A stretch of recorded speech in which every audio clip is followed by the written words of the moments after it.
Close your eyes for a moment and picture yourself walking down a narrow medieval street at twilight. The cobblestones beneath your feet are cool, slick with evening mist, each stone uneven yet familiar, guiding countless footsteps homeward. Timbered houses lean inward as if whispering secrets across the lane, their beams darkened by age and weather. Above, smoke curls from crooked chimneys, drifting lazily into the fading light, mingling with the gentle hush of the sky as day gives way to night. In the distance, a lantern glows, its flame flickering within a glass frame, painting soft halos of gold upon the damp walls. The stillness carries a hush, broken only by the murmur of a river nearby, its waters slow and deliberate, carrying away the hours of labor toward the silence of evening. The air is cool but rich, scented with wood smoke and fresh bread cooling upon hearths. Somewhere, faintly, the creak of a wooden door signals a neighbor closing up for the night, while the muffled sound of a cow shifting in its stall reminds you that life here moves with the rhythms of necessity rather than haste. This is not the world of kings upon thrones or knights on battlefields, though such figures dominate stories told in taverns and halls. No, this is the quieter world, the one most people truly lived in. It is the world of cobblers, repairing shoes by candlelight, of women spinning wool in the last glow of the hearth, of children half asleep beside the fire before being carried to bed. It is here, in these small details, that the essence of medieval life and its psychology takes shape. When we think of the Middle Ages, our minds often turn toward drama. We picture castles with high towers, wars waged across muddy fields, or dungeons echoing with chains. The imagination quickly summons scenes of darkness, severity, or the weight of superstition. Yet history, when approached slowly, reveals something different, not just the clamor of power, but the deep current of everyday life. It was in quiet kitchens, in humble chapels, in market squares, and in silent fields that people wrestled with their beliefs, their fears, and their hopes. Even the darkest inventions of the age of the punishments and devices we hear about with shivers were reflections, not of cruelty alone, but of a society searching for order, certainty, and meaning. Tonight, we will not walk into the cold chambers of torment, nor linger over instruments of iron and rope. Instead, we will wander softly around them, as one might walk through a town at night and notice the faint outline of towers in the distance without stepping inside. Our purpose is gentler. We will look at the psychology beneath the surface, the quiet reasons people clung to faith, why they trusted rituals, how they shaped their homes, and why discipline seemed as necessary as warmth. These hidden motivations reveal far more about the medieval heart than any grim tale repeated for shock. Imagine, instead of chains, the steady creak of a spinning wheel. In a dim room, its motion is steady, calming, almost hypnotic, as wool is drawn out and twisted into thread. Imagine the way candlelight plays across the faces of a family seated together, each absorbed in a small task, mending a garment, carving a wooden tool, or simply listening. Outside, the town lies hushed, its lanes empty but for the occasional bark of a dog or the call of a night watchman. These are the textures of life, the soft background from which fears and beliefs were woven. And when we look closely at these textures, we understand the logic, even the humanity behind customs that otherwise appear harsh. The psychology of the Middle Ages was shaped by many influences. Faith was a constant companion, guiding thoughts, from dawn prayers to night blessings. Superstition filled the gaps that knowledge could not yet explain, turning illness into a sign of imbalance, or dreams into whispers of divine messages. Fear, too, played its part. Fear of sin, of disorder, of disease, of the unknown. Yet these fears were not overwhelming terrors. They were woven into life the way weather is, ever present, shifting, sometimes heavy, sometimes light. People did not live in a state of dread. They lived in rhythms, just as we do today, waking, working, eating, resting, sharing, worrying, hoping. And so, when we hear of medieval punishments, or the tools that enforce them, we should not imagine only cruelty. We should see the reflection of a society that valued harmony, that sought to correct, to deter, to preserve order in the only ways it understood. Behind every iron device was the flicker of a candle in a courtroom, the murmur of villagers discussing fairness, the belief that discipline was an extension of morality. To them, these were not strange horrors but answers to questions of justice, of fear, of the fragility of human behavior. Let us walk, Then, with gentleness, let us drift into the meadows, where shepherds tended flocks by moonlight, their minds as filled with songs and stories as with duties. Let us enter cloisters where monks, by lamplight, copied manuscripts with steady hands, convinced that knowledge was a form of prayer. Let us step into cottages where mothers hushed children to sleep with lullabies older than memory. These were the settings where thoughts of order and punishment were born not in the clangor of battle, but in the quiet pulse of daily life. As you listen, imagine yourself slowly wandering into this world. The streets grow darker, but the lanterns guide you. The chatter of day has faded, replaced by the softer chorus of night. Crickets in the grass beyond the walls, the hush of the river, the far-off toll of a bell marking the hour. You are not in danger here, nor are you called to judgment. You are simply a guest, walking softly, noticing. In every quiet corner, you glimpse not terror, but humanity, people making sense of their world. People as vulnerable and thoughtful as ourselves. So, as the day slips away, set aside the noise and urgency of the modern age. Let the steady rhythm of history become your lullaby. Picture yourself moving through the town as night gathers, finding comfort not in the harsh devices that once stood in its courts, but in the ordinary rooms, the meadows, and the cloisters where life truly unfolded. It is in these quieter spaces that so often go unnoticed that the heart of the medieval mind speaks clearest. And as we journey together through the chapters to come, we will explore not cruelty, but context, not punishment, but psychology. For it is here, in the calm shadows of history, that sleep can settle easily, and the human story can unfold like a gentle dream. The morning in a medieval village did not begin with the rush of alarms or the glow of electric lights. Instead, it opened slowly, as though the world itself was stretching awake after a long rest. Dawn came quietly, first as a pale silver on the horizon, then deepening into the warm gold that kissed the fields. For those who lived close to the land, this first light was both signal and comfort. The roosters called, not in urgency, but in steady rhythm, as if to remind everyone that the cycle of time was continuing, just as it had for centuries before. A medieval village was small by modern standards, often no more than a cluster of timber-framed houses gathered along a dirt road. Around them stretched the farmland patches of wheat and barley, the tilled strips that carried the promise of bread, and pastures where animals waited for care. In the coolness of dawn, dew clung to every blade of grass, and the air carried the earthy scent of soil, wood smoke from last night's hearths, and the faint tang of livestock pens. To walk across the fields at this hour was to hear the soft crackle of frost underfoot in winter, or the hum of early insects in summer. Each season shaped the village morning in its own gentle way. Life here was guided not by personal choice, but by necessity. Grain needed to be tended, cows needed milking, chickens needed feeding, and tools needed repair. These were not tasks that could be put off or scheduled for later. They were simply the fabric of survival. And yet, within that necessity, there was also rhythm and order that gave comfort to the people who lived it. To wake with the light, to move one's hands to the same motions as yesterday, was to feel part of a pattern larger than oneself. The family stirred together. Children were not left to slumber lazily. They had roles, small though they were.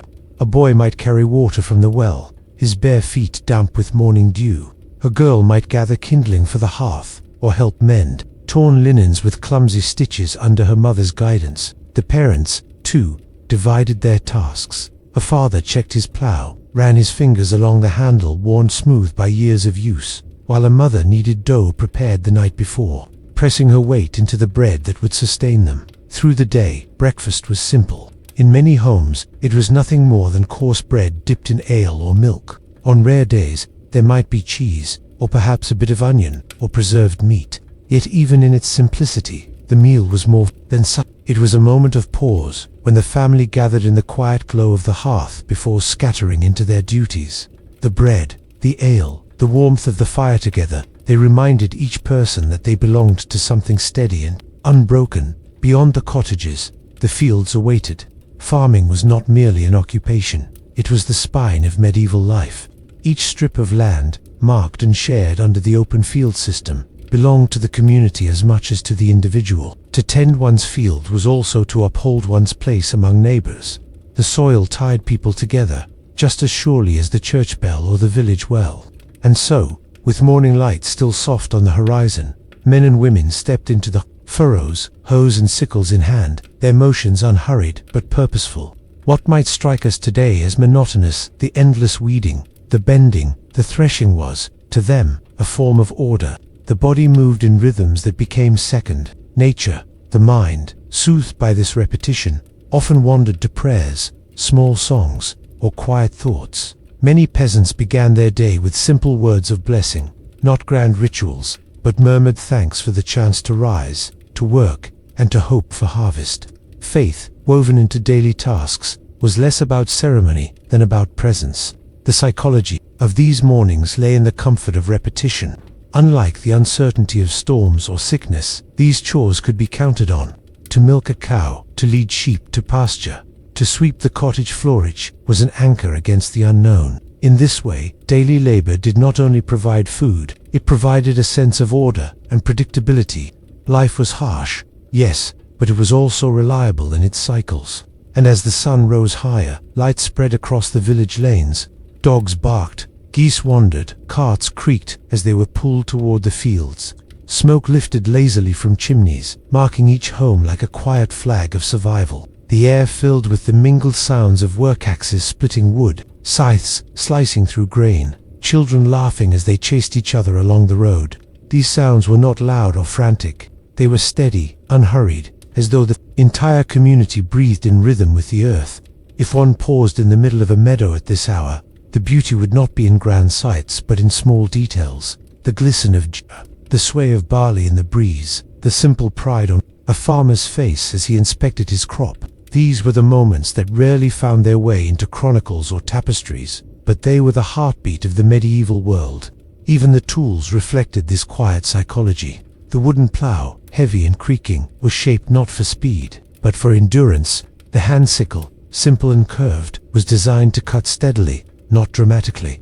Every tool encouraged patience, teaching the user to move slowly, to accept the pace of the earth. Unlike modern machines that demand haste, medieval tools invited rhythm, reminding each worker that survival was a marathon, not a sprint. By mid-morning, the fields were alive with quiet industry. Farmers bent to their labor, women spun wool, or tended gardens, and children darted between them, learning as they played. The sun was now strong enough to warm the air, carrying the smells of damp soil, fresh grass, and sometimes the less pleasant odors of livestock pens. Yet even these scents were part of the tapestry, reminders that life was rooted in the land, and all it offered. What is striking about these mornings is not their drama, but their calm. In a world often remembered for its violence or fear, most days began not with terror, but with routine.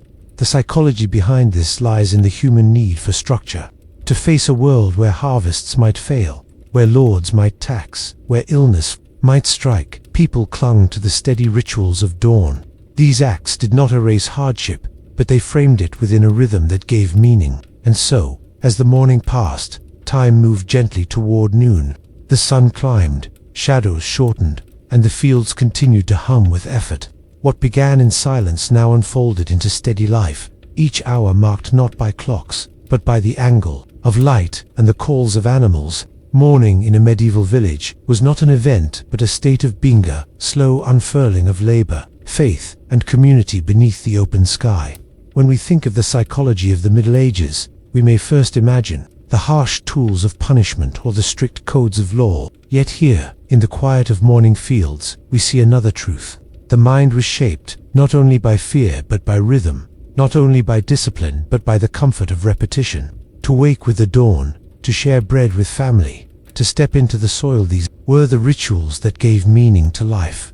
And as the sun reached its height, the morning closed like a chapter, leaving behind the hum of work, the glimmer of fields, and the quiet reassurance that life, however demanding, always began again. With the light, the medieval village woke not to the buzz of machines or the glow of phone screens, but to the slow, rolling sound of bells drifting across the fields. Imagine lying in a small timber-bird cottage as the first light of dawn filters in through shutters. The straw-stuffed mattress creaks softly as you shift, and before your eyes are even open, a gentle peal carries through the morning air. The sound is steady, measured, never hurried.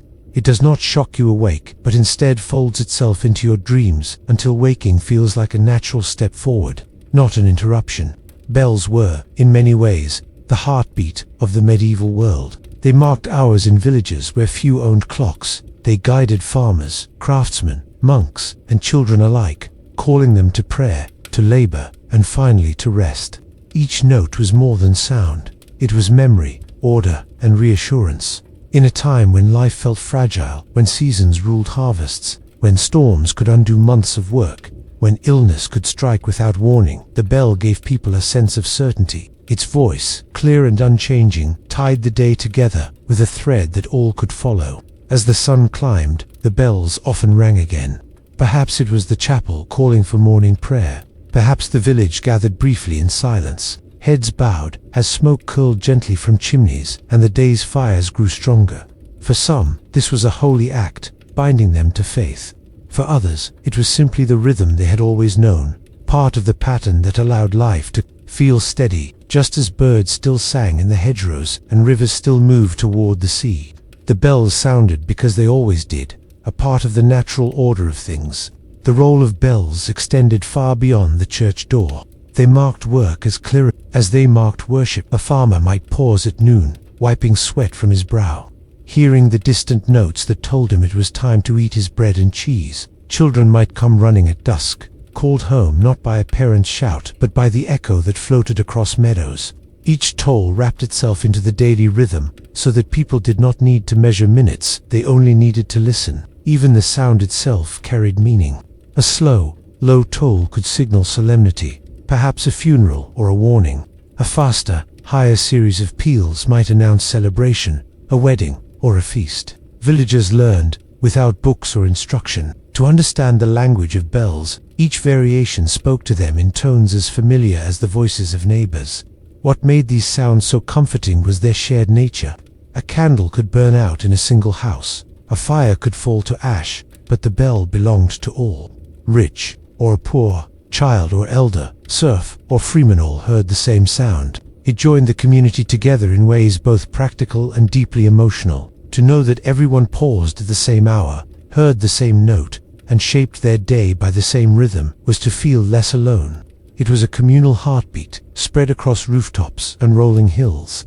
The bells did not only speak of routine, they spoke of time itself. Before pocket watches, before wall clocks ticking in every room, bells were the markers that gave shape to hours otherwise indistinct. Time in the medieval world was more fluid than in ours. Days were measured not by minutes but by the sun's position, the length of a shadow, or the sound of a bell. This gave life a slower rhythm, one less bound by precision, but deeply rooted in flow. The bell was both anchor and compass, steady in a world that rarely stayed still. In monasteries, the sound of bells carried even greater weight. There, the peals divided the day into sacred hours of prayer and labor. Monks rose in darkness, chanted by candlelight, and worked in gardens or scriptoria, all guided by the chime of iron or bronze. Their discipline spread outward into the villages around them, teaching lay people the same respect for routine. It was not only the monks who lived by bells, it was the shepherd leading sheep to pasture, the baker kneading dough, the child playing by the lane. If you close your eyes, you might imagine standing in the center of a medieval village as the bells ring out at noon. The air is warm, filled with the scent of hay drying in the sun. Chickens scratch in the dust, dogs stretch lazily in patches of shade. Villagers pause at their work, lifting their heads toward the sound. Some whisper prayers, others simply wipe their hands and smile at the break in labor. All, however, know the meaning. All, for a brief moment, are gathered together, no matter where they stand. Times, the bells also carried messages of urgency. A quick, insistent peal might warn of fire, storm, or danger. Villagers, hearing the difference, would rush to aid one another. Yet even here, the sound was unifying rather than terrifying. It was a call to stand together, a reminder that survival came not from isolation, but from community. The psychology behind such sounds was simple yet profound. Reassurance through shared experience. The texture of sound mattered. Medieval bells were not tuned to perfection as modern instruments are. Their tones were raw, resonant, sometimes uneven, but this gave them character. A bell cast in a nearby town might have a note unlike any other, instantly recognizable to those who lived beneath it. To the villagers, that sound was home itself, distinct from the bells of neighboring parishes. To travel to another village and hear their bells was to feel, for a moment, like a stranger. To return and hear one's own was to know you had come back. At dusk, the bells often rang again, signaling the end of labor and the coming of night. Imagine fields now darkening, tools put away, smoke rising as suppers were prepared. Families gathered close, and as the last light faded, the bell told them the day was complete. In its slow tones lay comforter assurance that another day had passed, that rest was deserved, and that tomorrow would begin once more with the same familiar chime. The sound of bells did more than structure the hours. It shaped the psychology of the medieval world, by providing order in an age of uncertainty, by weaving people into a community greater than themselves, and by giving time a shape both sacred and practical. The bells gave life meaning. In their voices was not only the echo of bronze against wood, but the echo of human hearts seeking rhythm, reassurance, and belonging. So when we think of medieval life not in terms of kings or wars or punishments, but in terms of the soft daily pulse of sound, it is worth remembering the bells. They rang for all. They rang through fields and forests, and they rang into memory itself. Even now, if we listen closely, we may still hear their ghostly echo in the tolling of a church tower, in the hum of a clock, or in the quiet rhythms of our own daily lives. The sound of village bells has not truly faded. It has simply changed its form. And so, as the night deepens in our story, imagine again lying in that small medieval cottage. Outside, the fields are silvered with moonlight. The last bell has already rung, and silence settles over the land. The fire burns low, casting faint shadows against the walls. Sleep pulls gently at your eyes, and you drift away knowing that, when morning comes, the bells will call once more, steady as ever, reminding you that even in an uncertain world, there is a rhythm that endures. At the very heart of medieval life, before the sound of coins in the market, before the arrival of spices on distant ships, before the luxuries of wine or honey, there was bread. It was not only food, it was survival, memory, and comfort, pressed into a single loaf. To understand the medieval village, one must understand bread. It was as constant as the rising of the sun, as necessary as the breath of air, and as symbolic as the ringing of church bells. Bread did not simply fill the stomach, it anchored the mind, soothing the worries of hunger and offering assurance that life would continue another day.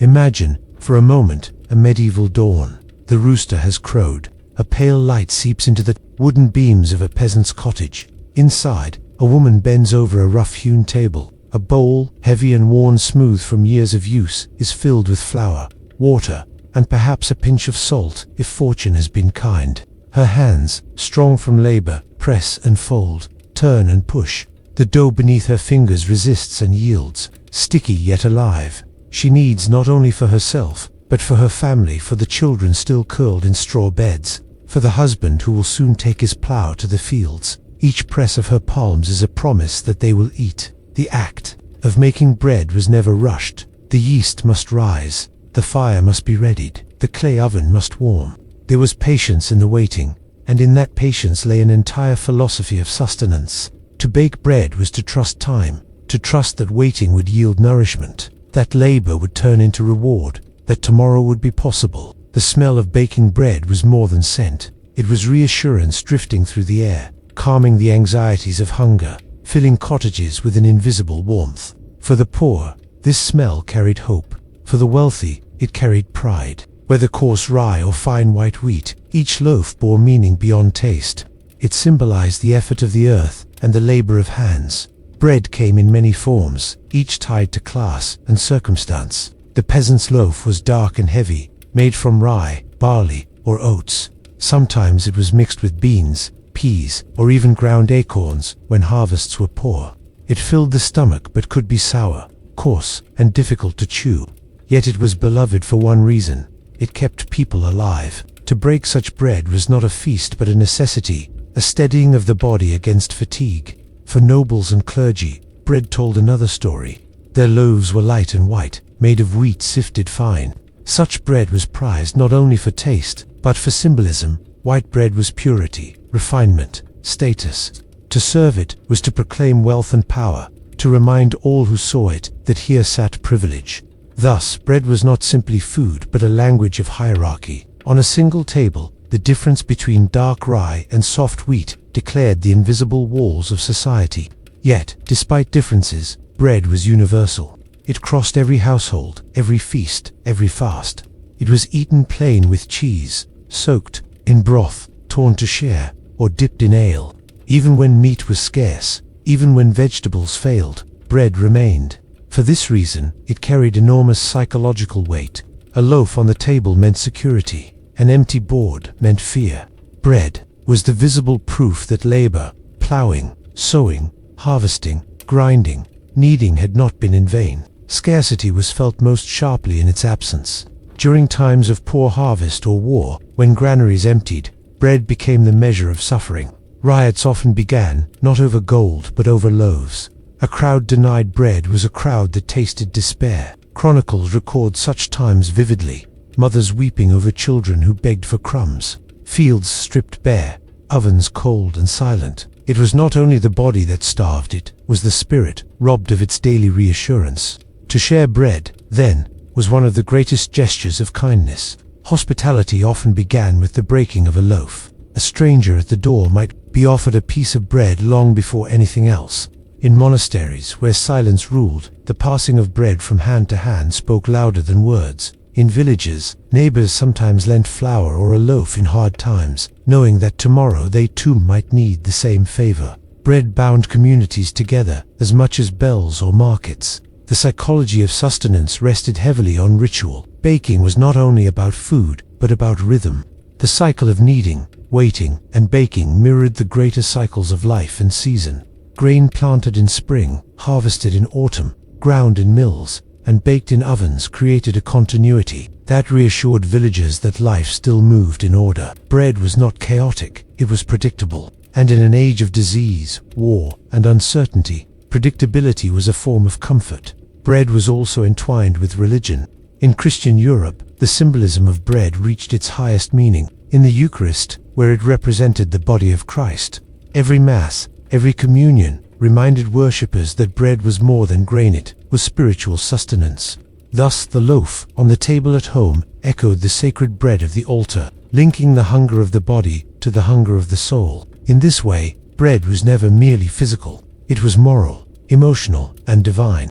But bread was not only consumed, it was also experienced. The feel of crust cracking beneath fingers, the sound of a knife sawing through a fresh loaf, the sight of steam rising as it was torn open, all these sensations worked upon the senses as strongly as the taste itself. They reassured not only the body, but the mind. Even today, psychologists recognize the calming effect of warm bread, the way scent alone can ease anxiety. For medieval people, who lived with constant uncertainty, such moments of sensory comfort carried immense weight.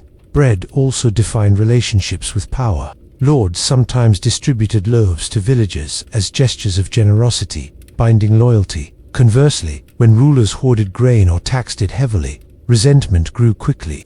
The line between peace and unrest was often the thickness of a loaf. A wise ruler knew that a people fed were a people calmed, and so bread became an instrument of governance as well as survival. In daily life, bread marked stages of the day. Morning began with coarse bread dipped in ale or milk. Midday meals often featured bread with cheese, onions, or salted meat. Evening might bring bread soaked in stew, stretching thin supplies further. In every case, bread framed the meal, the constant presence on tables that might otherwise change. Little, to eat without bread was to feel incomplete. In famine years, substitutes emerged, loaves bulked with ground bark, ferns, or weeds. These were bitter, hard, and sometimes dangerous, but desperation left no choice. The very existence of such loaves shows how central bread was. People could imagine food without meat, food without vegetables, even food without ale, but never food without bread. The psychological hold of bread extended into language itself. To earn one's bread became a phrase meaning labor and livelihood. Bread symbolized not only survival but dignity, the ability to provide, to endure, to live with stability. It shaped metaphors, prayers, and songs. Even love and family were often described through bread. the breaking of it together, the sharing of it, the comfort it brought. Now imagine again the village at dusk. Fields lie quiet. Tools rest by cottage doors. Smoke rises as families prepare their evening meals. Inside, loaves are pulled from the oven, their crusts browned, their warmth filling the room. Children gather, waiting impatiently. Parents slice or tear the bread, placing it on rough wooden boards.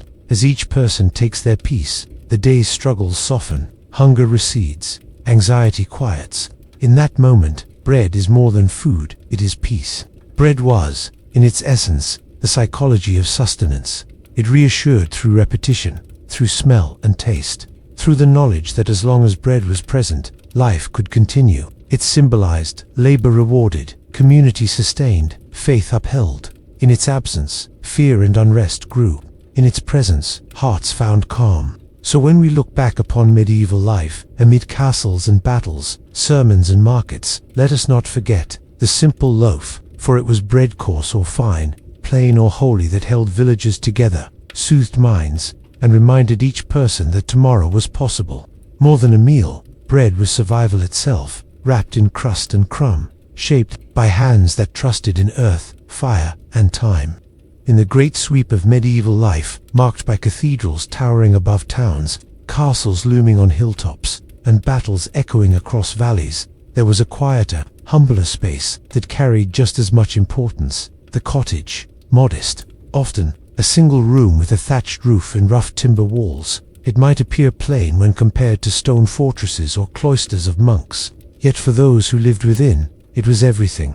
The cottage was shelter against the storm, warmth against the cold, and comfort against the weariness of daily toil. It was, above all, a refuge, an inward world where love, stories, and safety gathered. Step inside such a home. A door of rough-hewn wood creaks open. The scent of smoke curls through the air, rising from a hearth whose embers still glow. The floor is beaten earth, sometimes scattered with rushes to soften the ground and keep dampness at bay. Along the walls rest straw-stuffed mattresses, simple bedding that in winter might be layered with animal skins or rough blankets of wool. A small window, covered by a wooden shutter, admits the faintest shaft of light by day and closes tight against the night wind. Chickens may cluck quietly in a corner, for animals to sometimes shared the warmth of the single room. Nothing is extravagant here, yet within these walls unfolds the rhythm of life itself. The cottage was not merely a structure, it was a state of mind. To pass its threshold was to leave behind the world of obligation, the demands of the lords, fields, the church bells calling to prayer, the unpredictable judgments of neighbors. Inside, a family found space to be themselves, to rest without performance, to breathe without fear of watchful eyes. This privacy, however small, carried profound psychological weight. In an age where most of life was communal work done in open fields, worship shared in churches, disputes settled in public squares, the cottage was one of the few places of retreat. Even its imperfections deepened its meaning. Smoke from the hearth, often without a chimney, drifted upward through a hole in the roof, darkening the beams and irritating the eyes. Yet that same smoke meant warmth, food, cooking, and life continuing. The draft that crept through loose boards was inconvenient, but it also meant the family was alive to feel it, gathered together in shared discomfort. To a medieval family, hardship was not separate from home, it was part of it, a familiar presence that bound them closer together. At the center of the cottage stood the hearth. Fire was not only practical, but symbolic. Around it, families gathered at night, telling stories, mending tools, spinning wool, or simply sitting in silence, letting the flames offer comfort after a long day's labor. The flicker of firelight softened the hard edges of life, turning even coarse walls into a glow of gold. For children, the hearth was security. For adults, it was the proof of their labor's reward. Warmth for their family, food in the pot, light in the darkness. Meals transformed the cottage into a space of celebration, however small. A pot of pottage, a stew of grains, beans, vegetables, and whatever bits of meat could be spared might bubble on the fire. Loaves of bread, dark and heavy, were broken and shared. Wooden bowls and spoons were passed hand to hand. The meal itself may have been plain, but the act of gathering gave it weight. To eat together within one's walls was to affirm family, to declare survival in a world often uncertain. Hunger, so common in medieval times, made even the simplest fare precious, and the cottage magnified that preciousness by offering privacy and intimacy. Stories filled the air as richly as smoke or stew.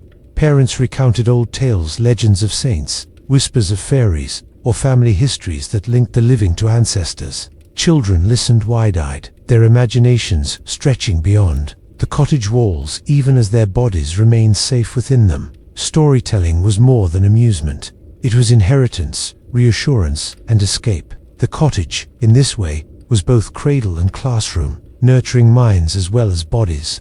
Protection was another essential gift of the home. Beyond its threshold lay the unpredictability of village lifelords who demanded rent or labor, priests who preached judgment, neighbors who gossiped, and seasons that brought both bounty and disaster. Inside, however, the family shaped its own world. Arguments might spark, tempers might flare, but within these walls affection outweighed conflict. Love, expressed not through grand gestures but through daily care, mending clothes, preparing meals, tending the sick, was the unseen mortar that held the household together. The cottage also reflected identity. Its construction, though simple, bore the imprint of those who built and maintained it. Walls patched with wattle and daub showed the marks of hands that mixed clay and straw. Roofs of thatch bore the patterns of careful layering. Even repairs, an extra plank nailed against a draft, a new rush mat laid over damp earth, were testimonies of care. For families who owned little else, the cottage itself was their most tangible possession, and pride in it was deep. To keep it standing against wind and rain was an act of dignity. Seasons transformed the meaning of the cottage. In summer, when fields demanded long hours, the home became a place of brief rest, coolness in shade, and meals hurried before dawn or after dusk. In winter, however, it grew into a true sanctuary. The cold pressed hard against walls, but inside, fire and closeness provided warmth. Families huddled together, blankets and bodies piled on straw mattresses, listening to the storm howl beyond. Winter made the cottage feel alive, its walls almost protective arms, embracing those within. For women, the cottage was both refuge and workplace. Much of their daily labor unfolded inside, spinning wool, brewing ale, baking bread, nursing children. Their skill kept the household functioning. Their attention maintained comfort. The cottage was their sphere of authority, a place where their decisions shaped daily survival. Though men worked fields and offered protection, women gave the cottage its heart. Their presence transformed wood and straw into home. Children experienced the cottage differently. To them, it was both playground and schoolroom. They learned by watching how to stir the pot, mend clothing, or patch walls. They grew up tracing the same beams with curious fingers, listening to the same bedtime stories, falling asleep to the same rhythms of fire crackle and rooster crow. For many, the cottage was the entire known world, its boundaries defining the first map of their lives. The cottage was also a symbol of independence. To possess even a small home meant stability, however modest. Families without one were forced into dependence, living with relatives or relying on the charity of neighbors. Thus, the walls of a cottage represented not only physical shelter, but social standing, the ability to claim a place of one's own. In the fabric of village life, religious meaning, too, touched the home. Though the church remained the spiritual center of the community, prayers often rose first within cottages. A small wooden cross might hang above the hearth. Evening prayers might be whispered before sleep. Saints were invoked to guard against fire, disease, or thieves. The cottage was not sacred ground like a cathedral, but it was holy in its domestic chapel where faith blended seamlessly with daily life. Even its humbleness carried spiritual resonance. Preachers sometimes reminded villagers that Christ himself was born not in a palace but in a stable, surrounded by straw and animals. For the poor, this parallel made their cottages feel less like deprivation and more like kinship with the divine. Their simple homes echoed the humility of sacred beginnings, transforming necessity into dignity. But perhaps the deepest meaning of the cottage was this: it was where life began and ended. Children were born on its straw beds. The sick lay tended by family beside the hearth. The elderly spent their last days within its walls, surrounded by voices they knew best. Death came here as naturally as birth. For villagers, the cottage was the cradle and the grave, the place where existence unfolded in its entire arc. To speak of home was not an abstraction. It was to speak of the very ground where life itself was lived. If medieval society was a tapestry woven of many threads, lords, priests, fields, and markets, the cottage was the quiet stitch holding it all together. Without it, villagers would have been adrift, without privacy, without protection, without the reassurance of belonging. Its value cannot be measured in wealth or grandeur. It lay in warmth, in safety, in the simple knowledge that within those modest walls a family had a place to rest, to love, and to endure. So when we imagine the Middle Ages, let us not picture only castles and cathedrals. Let us also see the small, smoke-filled cottages scattered across the landscape. For within those spaces the true heart of medieval life beat steadily. They were modest, yes, but they were sacred in their own refuges, where love, labor, and hope found their shelter. The monastery stood apart from the world, a place where the bustle of markets, the clang of smithies, and the gossip of taverns could not reach. Behind its walls stretched a different order of life, regulated, serene, and measured not by coin or harvest, but by prayer and the turning of hours. At the heart of this order lay the cloister, a square of stillness bounded by covered walkways of stone. Four sides framed a garden where herbs grew, fountains trickled, and grass lay soft in the center. To step into the cloister was to step into another rhythm of existence, one where silence was not emptiness but discipline, not absence but presence. The cloister's architecture itself invited calm. Arched colonnades shielded monks from rain or sun, their pillars casting patterned shadows that lengthened and shortened with the day. Stone underfoot carried the memory of countless footsteps, each soft, deliberate, measured. Above, the roof enclosed the path, funneling light downward in a way that emphasized enclosure yet openness. The garden was always visible, a reminder of creation framed by human order. The cloister thus balanced to forces the natural and the crafted, the living and the built, reflecting the monastic vision of harmony between body and soul. But the true power of the cloister lay not in its stone but in its silence. To the monks who walked its paths, silence was more than the absence of noise. It was a discipline, a practice of restraint and attention. Words, they believed, carried weight. Idle speech could scatter the mind, lead to vanity, or kindle conflict. To hold one's tongue was therefore an act of strength. By refusing unnecessary talk, the monk guarded the mind's clarity, turning thought away from distraction and toward prayer. Silence in the cloister was not empty, but filled.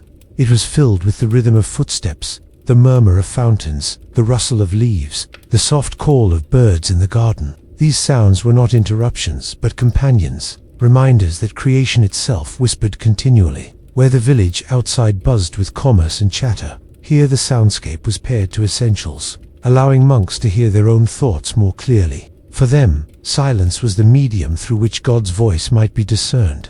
Walking the cloister was itself a form of meditation. Step after step, turn after turn, the monk traced the square path, circling the garden endlessly. The repetition soothed, the boundaries reassured.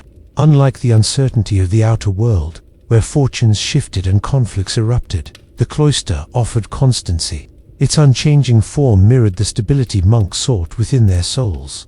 Discipline, patience, endurance. In silence, the act of walking became prayer. The corridor became scripture. The garden became contemplation. The psychological effects of such silence were profound.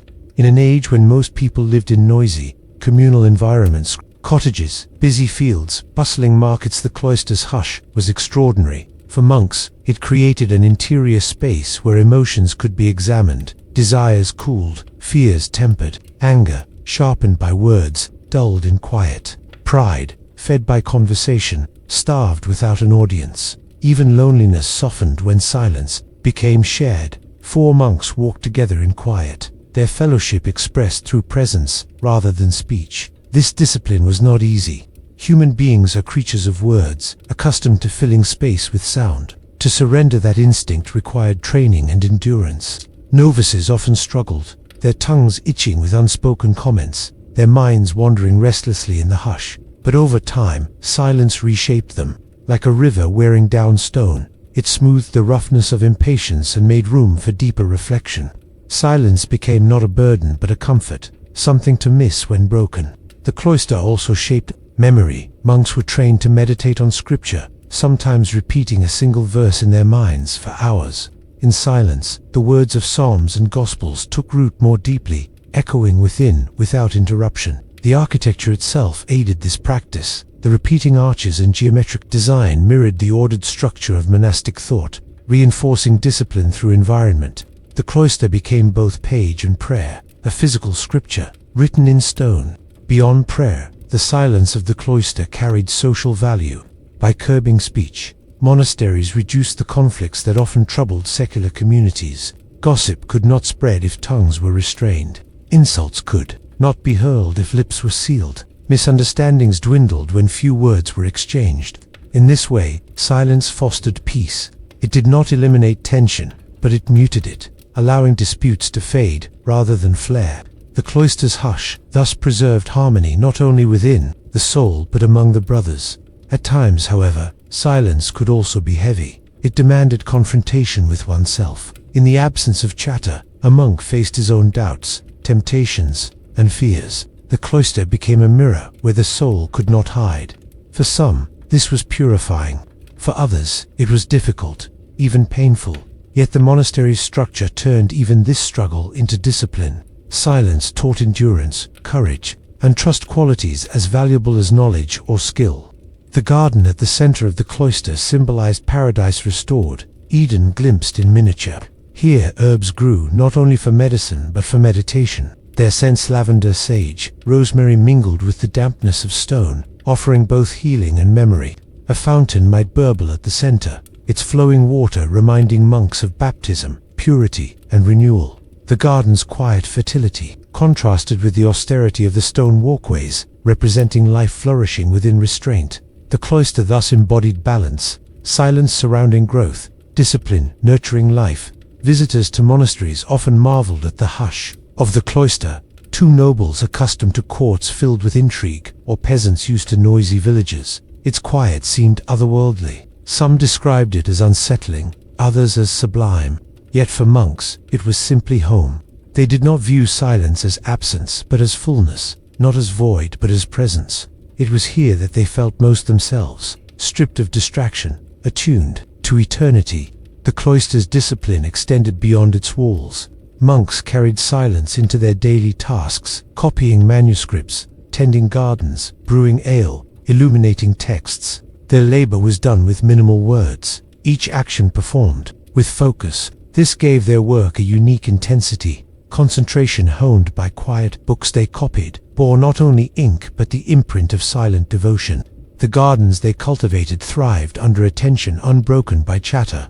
In this way, silence shaped productivity, turning even mundane tasks into forms of prayer. Psychologically, this life offered both refuge and challenge. Refuge, because silence shielded the mind from the chaos of the outer world. Challenge, because silence confronted the monk with himself. In facing that interior landscape, monks developed resilience, humility, and insight. The cloister thus became a laboratory of the soul, a place where human psychology was tested, disciplined, and transformed. And yet, the cloister's silence was not meant to last forever. Periodically, bells broke it, calling monks to chant the divine office. In the choir, silence turned to song, measured, collective, and elevated. The contrast gave music greater power, because silence had prepared the ears. The sound of voices rose with clarity, resonating deeply. This rhythm, silence, then song, then silence, again shaped the entire life of the monastery. The cloister trained monks not to fear silence, but to treasure it, to let it frame the moments of speech and chant like gold surrounding jewels. Thus, the cloister was far more than stone corridors and quiet gardens. It was a psychological tool, a spiritual teacher, a social stabilizer, and a physical refuge. In its silence, monks found both struggle and peace, both emptiness and fullness. To walk its paths was to learn patience. To keep its quiet was to gain discipline. To live within its embrace was to discover that silence, far from void, is one of the most powerful forms of presence. The world beyond the monastery might roar with wars, famines, and disputes, but within the cloister, silence held steady. It was here that monks learned the art of restraint, the strength of listening, and the depth of quiet. And in doing so, they carried into history a lesson still resonant, that silence, when chosen and cherished, is not weakness but power, an inward fortress stronger than any wall of stone. The medieval market was no grand spectacle of frenzy or disorder, but a living rhythm that pulsed softly at the heart of the town or village.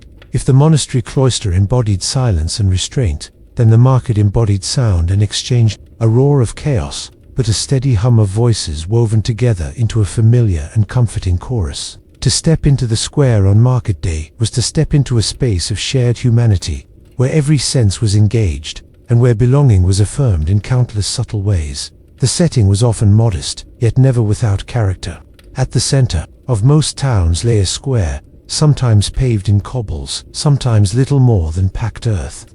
Around it stood timbered houses, their upper stories jutting out like watchful brows. Windows swung open, laundry fluttered above, and the air carried a mingling of scents, both pleasant and pungent: smoke from hearths, manure from passing carts, herbs crushed underfoot, bread still warm from ovens. Into this ordinary backdrop flowed the market, its wooden stalls erected at dawn, their awnings pulled tight against sun or rain.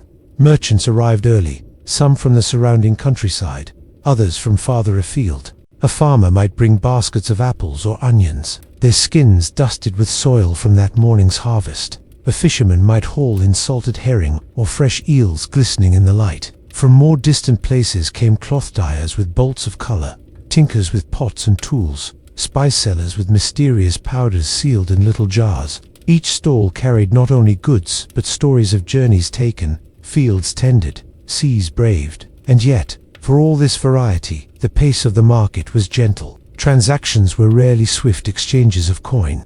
Instead, they unfolded as conversations. Buyer and seller lingered, their words part barter, part greeting. "How fares your family?" might precede the weighing of cheese. A laugh or a blessing might accompany the discussion of a price. To bargain was not to clash, but to converse, a ritual of negotiation that allowed dignity for both sides. Even when a price was reduced, it was done with a kind of ceremony, as though generosity and fairness were as valuable as the goods themselves. Children, restless and curious, tugged at mothers' sleeves, pointing at bright ribbons, sweetmeats, or toys carved of wood.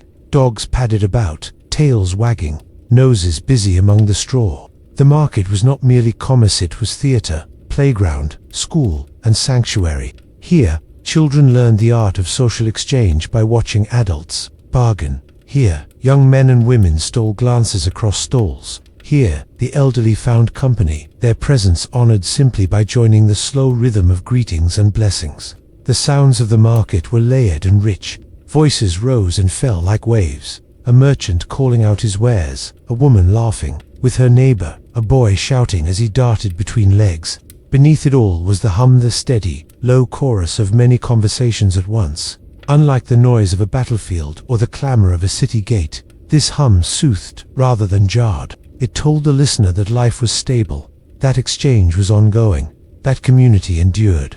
In hearing it, one felt part of a larger whole. Smell, too, played its part. The sharp salt of fish mingled with the sweetness of apples, the spice of garlic, the smokiness of dried meat, and the earthy freshness of herbs. Bread, still steaming, perfumed the air, reminding all of the basic nourishment that sustained life. These scents anchored the senses, linking memory to security, to smell. Bread was to know one was not alone, to know that sustenance was near. The market was also a stage of display. Housewives examined cloth, feeling its weave between fingers. Men tested tools, striking them against wood to gauge strength. A merchant's skill lay not only in the quality of his goods, but in his manner of showing them, man-furling bright fabrics, cutting open ripe fruit, pouring a little wine for a taste. Buyers, too, displayed discernment, showing their knowledge in the questions they asked, the way they tested weight or color. In this dance of display and scrutiny, both sides affirmed their place in a community of trust. Psychologically, the market offered reassurance in ways deeper than goods alone. For peasants who lived close to the margin of hunger, to see stalls filled with food was to feel abundance, even if one could buy little.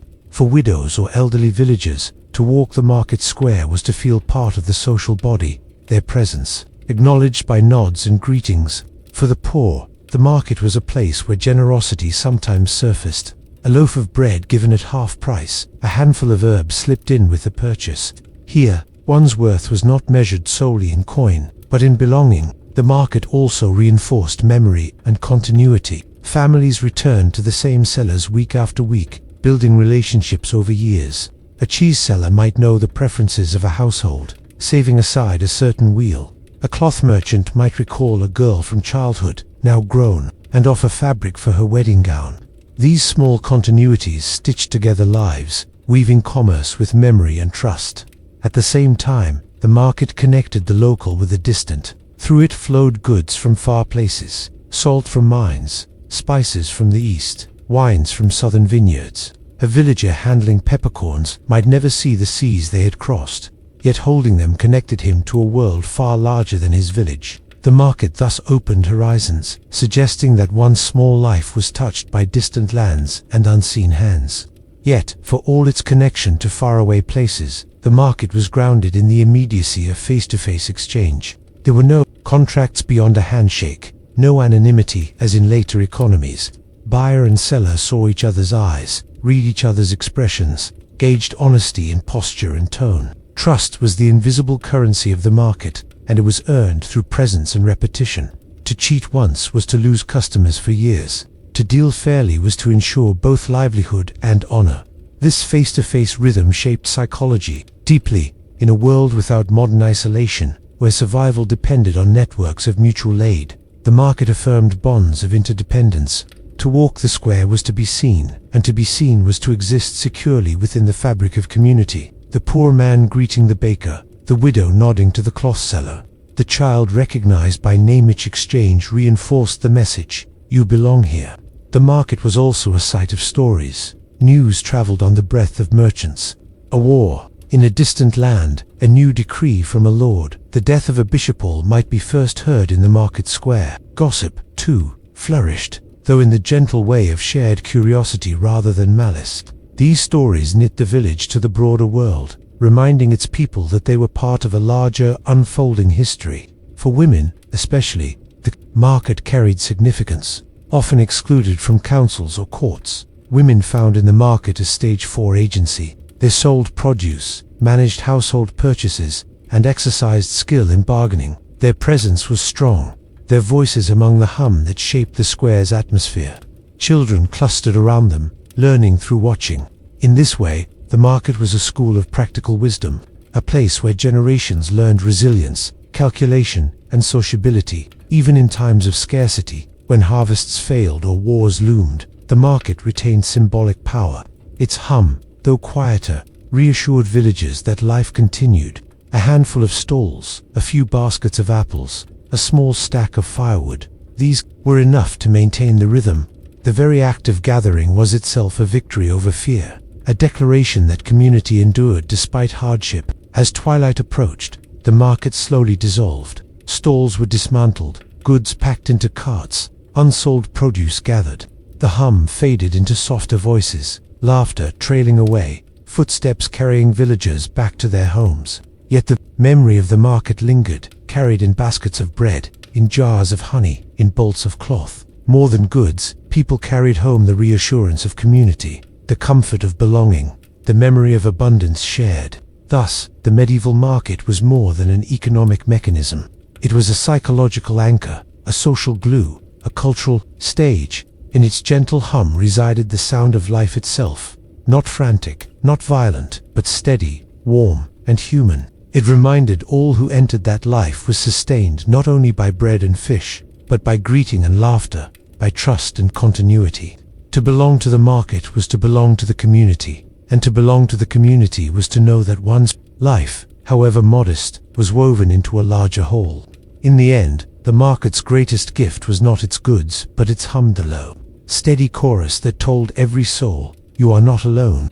Long before the rise of laboratories, hospitals, and physicians trained in universities, medicine in villages was gathered from hedgerows and meadows, carried home in baskets, and stored in cupboards above the hearth. Nature itself was regarded as a vast apothecary, each leaf and root a silent companion waiting to be called upon.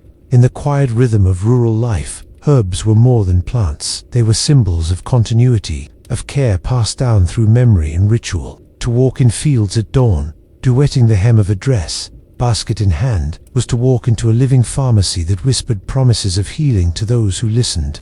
Lavender was for sleep, its gentle fragrance soothing troubled thoughts, lulling restless minds into dreams. Mint refreshed the stomach after heavy meals, its sharp coolness reminding the body of balance. Willow bark was stripped from trees, its bitter taste masking relief for pain. Chamomile calmed fretful children, while sage, steeped in hot water, steadied throats raw from winter air. Each herb had its place, each name carried a weight of memory. A grandmother might murmur, "This leaf cured your father's cough when he was a child." And with that sentence, the plant was bound not only to the body, but to the continuity of generations. The gathering of herbs was itself a ritual of care. Women, most often, took on this responsibility, rising early to seek plants before the day grew too hot. There was wisdom in this. Leaves plucked in the cool of morning held more of their oils. Flowers opened gently, roots pulled easier from damp soil. The work was not hurried. Each plant was recognized, touched, spoken to in whispers or blessings. In an age when survival depended on attentiveness, such rituals were both practical and spiritual. Back home, herbs were dried on rafters, their scents filling the air of cottages. Hanging bundles of rosemary, thyme, or sage decorated beams as much as they preserved medicine. Over time, these plants became part of the fabric of home itself, their silhouettes familiar against the shadows of firelight. To live beneath drying herbs was to live under protection. The home turned into both dwelling and apothecary. Children grew up watching mothers crumble dried leaves into pots, learning by sight, smell, and touch long before they learned by words. Remedies were prepared with care. A tea brewed from chamomile blossoms was more than liquid. In a cup it was warmth against the chill of illness, comfort against anxiety. A poultice of mashed garlic and fat pressed against an inflamed wound carried not only antibacterial strength, but the reassurance of touch, of someone tending to the hurt. Ointments made from beeswax and herbs softened rough skin, their preparation as much a gift of time as of healing. Even when remedies did not cure fully, they soothed, and sometimes soothing was enough. The psychology of such practices cannot be overstated. In a world filled with uncertainty, harsh winters, unpredictable harvests, the ever-present risk of disease, the act of preparing an herbal remedy was an act of agency. To gather herbs, to crush them, to pour boiling water over them, was to claim that illness could be met with care, that human hands could shape a response. Even if the fever broke by its own course, the ritual reassured the spirit that nothing had been left undone. In this way, herbal lore was less about perfect cures and more about the maintenance of hope. Herbalists, often women, carried respect, tinged with ambivalence. They were admired for their knowledge, yet sometimes regarded with suspicion. Too much skill with herbs could provoke whispers of witchcraft, especially if remedies succeeded where others failed.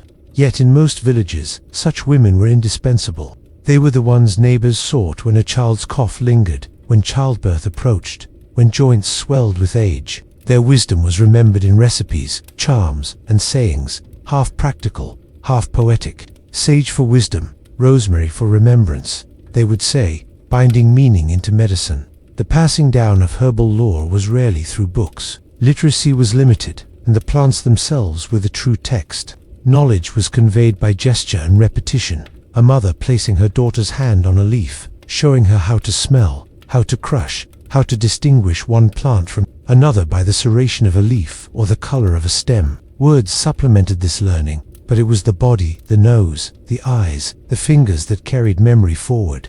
The act of healing was also a form of companionship.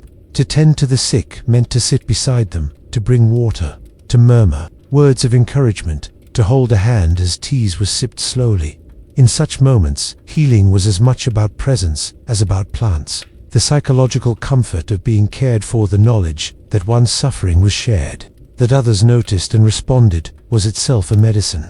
In this way, herbal remedies reveal not only a psychology of belief in nature, but a psychology of care, the recognition that the human spirit is eased as much by love as by leaves. Yet herbs were not used only for illness. They played roles in daily life, binding body, home, and spirit together. Sprigs of rosemary were burned to cleanse the air, warding off miasma and bad spirits. Lavender sachets were tucked into linens, perfuming sleep with calm. Mint leaves were chewed for fresh breath, parsley sprigs eaten for digestion. Herbs-flavored meals bridged health and nourishment, blurred the line between medicine and food. The kitchen was thus both hearth and pharmacy, every meal an act of small healing. Festivals and rituals also carried herbal symbolism. On midsummer nights, herbs were gathered under moonlight, believed to hold stronger power than. Wreaths of herbs decorated doors at weddings or births, carrying blessings of health and fertility. Even in death, herbs were present, placed around bodies to mask decay and signify care. In every season of life, herbs were there, in cradle and coffin, in feast and famine, in ritual and routine. The broader cultural imagination tied herbs to the idea of nature as a teacher. Fields and forests were not inert backdrops but living allies. To walk among plants was to walk in conversation with healing itself. Superstitions mingled with observations. A plant gathered at dawn was stronger. One plucked at midsummer carried extra potency. One found growing at a crossroads bore particular meaning. Whether or not these beliefs were scientifically accurate mattered less than the psychological truth they embodied, that humans felt bound to the rhythms of Earth, and in those rhythms lay security. Importantly, herbal lore preserved resilience. In the face of hardship, epidemics might sweep villages, doctors might be distant, remedies imperfect, but the basket of herbs remained. The very sight of familiar leaves was enough to suggest possibility. To steep tea for a fevered child was to act, not to surrender. To rub ointment into aching joints was to ease suffering, if not banish it. These small acts accumulated into a culture of care that softened the harshness of existence. When modern medicine eventually grew, with physicians trained in universities and apothecaries stocked with imported drugs, herbal lore did not disappear.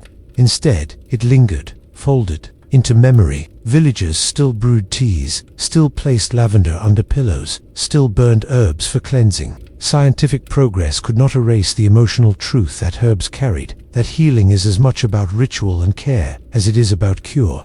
Herbal lore, then, is not simply a story of primitive medicine.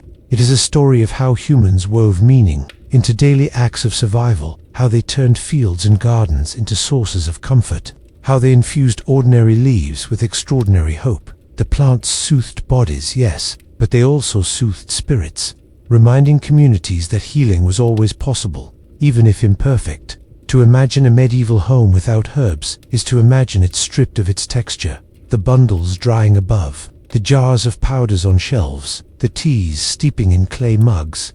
Herbs were woven into life so thoroughly that to speak of daily existence is to speak of them. Their lore was not separate from culture, it was culture, an embodied knowledge passed down by hands and voices, living still in our teas, our gardens, our perfumes. In the end, herbal remedies remind us of something profound, that healing begins not only in science but in attention, in ritual, in love. To pluck a leaf, to steep it in water, to place it beside the bed of someone in pain, this is medicine. Whether or not the cure is complete, it is the medicine of care, of presence, of hope. And in that sense, the quiet remedies of the past still whisper to us now, teaching that even in the smallest act, there can be healing. Evenings in the village did not end abruptly when work was finished. The fading of light, the dimming of tools, the gathering of families into rooms warmed by hearths, created a pause, a sacred interval between the toil of the day and the surrender of night. In that pause, stories rose. The fire crackled, its glow casting shadows that seemed to dance to the rhythm of words. And voices steady, patient, practiced began to weave threads of narrative through the stillness. Storytelling was not merely entertainment, it was a practice of survival, a cultural memory passed along without parchment or ink. The spoken word was both fragile and powerful, fleeting in sound, yet enduring in memory. Children sat cross-legged on the floor, eyes wide with wonder, bodies leaning unconsciously closer, as if words themselves drew them in. Adults listened, too, though their ears sought not novelty but familiarity. A story heard 100 times was still worth hearing, for repetition carried comfort. It was reassurance that the world could be ordered, that chaos could be named, that mysteries could be wrapped in meaning. The tales themselves were varied, pulled from the deep well of human imagination and the shared experiences of community. Some were of saints, whose lives of sacrifice and wonder offered models of virtue. These tales reminded villagers that holiness could dwell in simple acts, that feeding the hungry or showing kindness to strangers echoed the deeds of sanctified figures. Other stories celebrated travelers who braved the unknown, sailors who crossed seas, pilgrims who endured deserts, wanderers who met both danger and blessing on lonely roads. Their journeys mirrored the anxieties of villagers whose own worlds were bounded by fields and forests, offering reassurance that the unknown, though frightening, could be navigated. And then there were tales of creatures half believed, half imagined that lived in woods and waters, foxes that spoke in riddles, spirits that guarded springs, shadows that lingered at the edges of fields. These creatures embodied the mysteries of nature, explaining why storms came suddenly, why illness struck without warning, why dreams sometimes felt more real than waking. To children, such tales stirred awe and shivers. To adults, they provided symbolic language for the unpredictability of life. The act of storytelling was itself communal glue. One voice carried the tale, but many ears received it, and in that shared receiving lay a binding of generations. The old spoke, the young listened, and in the rhythm of that exchange memory was preserved. Grandparents became bridges to ancestors, ensuring that no one lived entirely alone in the present. To know the story of a saint, a traveler, or a trickster, Fox was to know that countless others before had listened to the same words, laughed at the same twist, nodded at the same wisdom. Storytelling also had a psychological function that went beyond mere diversion. In a world filled with uncertainty, failed harvests, sudden illnesses, shifting weather, stories offered explanations when logic was scarce. A thunderstorm might be frightening, but framed as the anger or warning of a supernatural being, it gained shape, intention, and meaning. Illness, mysterious and uncontrollable, could be narrated as the work of spirits or as a trial placed by God. Dreams, strange and disorienting, became messages, guides, or warnings. The human mind longs for patterns, for coherence, and storytelling delivered that in abundance. Yet not all tales were solemn. Many were playful, full of tricksters and riddles, designed to provoke laughter as much as thought. In such stories, clever peasants outwitted greedy lords, animals played pranks on humans, and impossible questions found witty answers. Laughter carried its own medicine, releasing the tension of daily burdens. Around the fire, when faces were warmed and bellies filled, laughter at a well-timed story joined people as surely as shared bread. The storyteller, whether elder, parent, or wandering bard, occupied a position of quiet power. To tell a story was to command the attention of the room, to guide imaginations, to shape the mood of the evening. Some storytellers had reputations for memory, able to recite long sagas without faltering. Others were prized for voice, able to deepen into growls for beasts, rise into high notes for maidens, or pause at just the right moment to let suspense linger. The skill was not only in what was told, but in how it was told. A single pause before revealing a twist could make children gasp, could make adults smile knowingly, could make silence feel like part of the story itself. Children learned from stories long before they could read.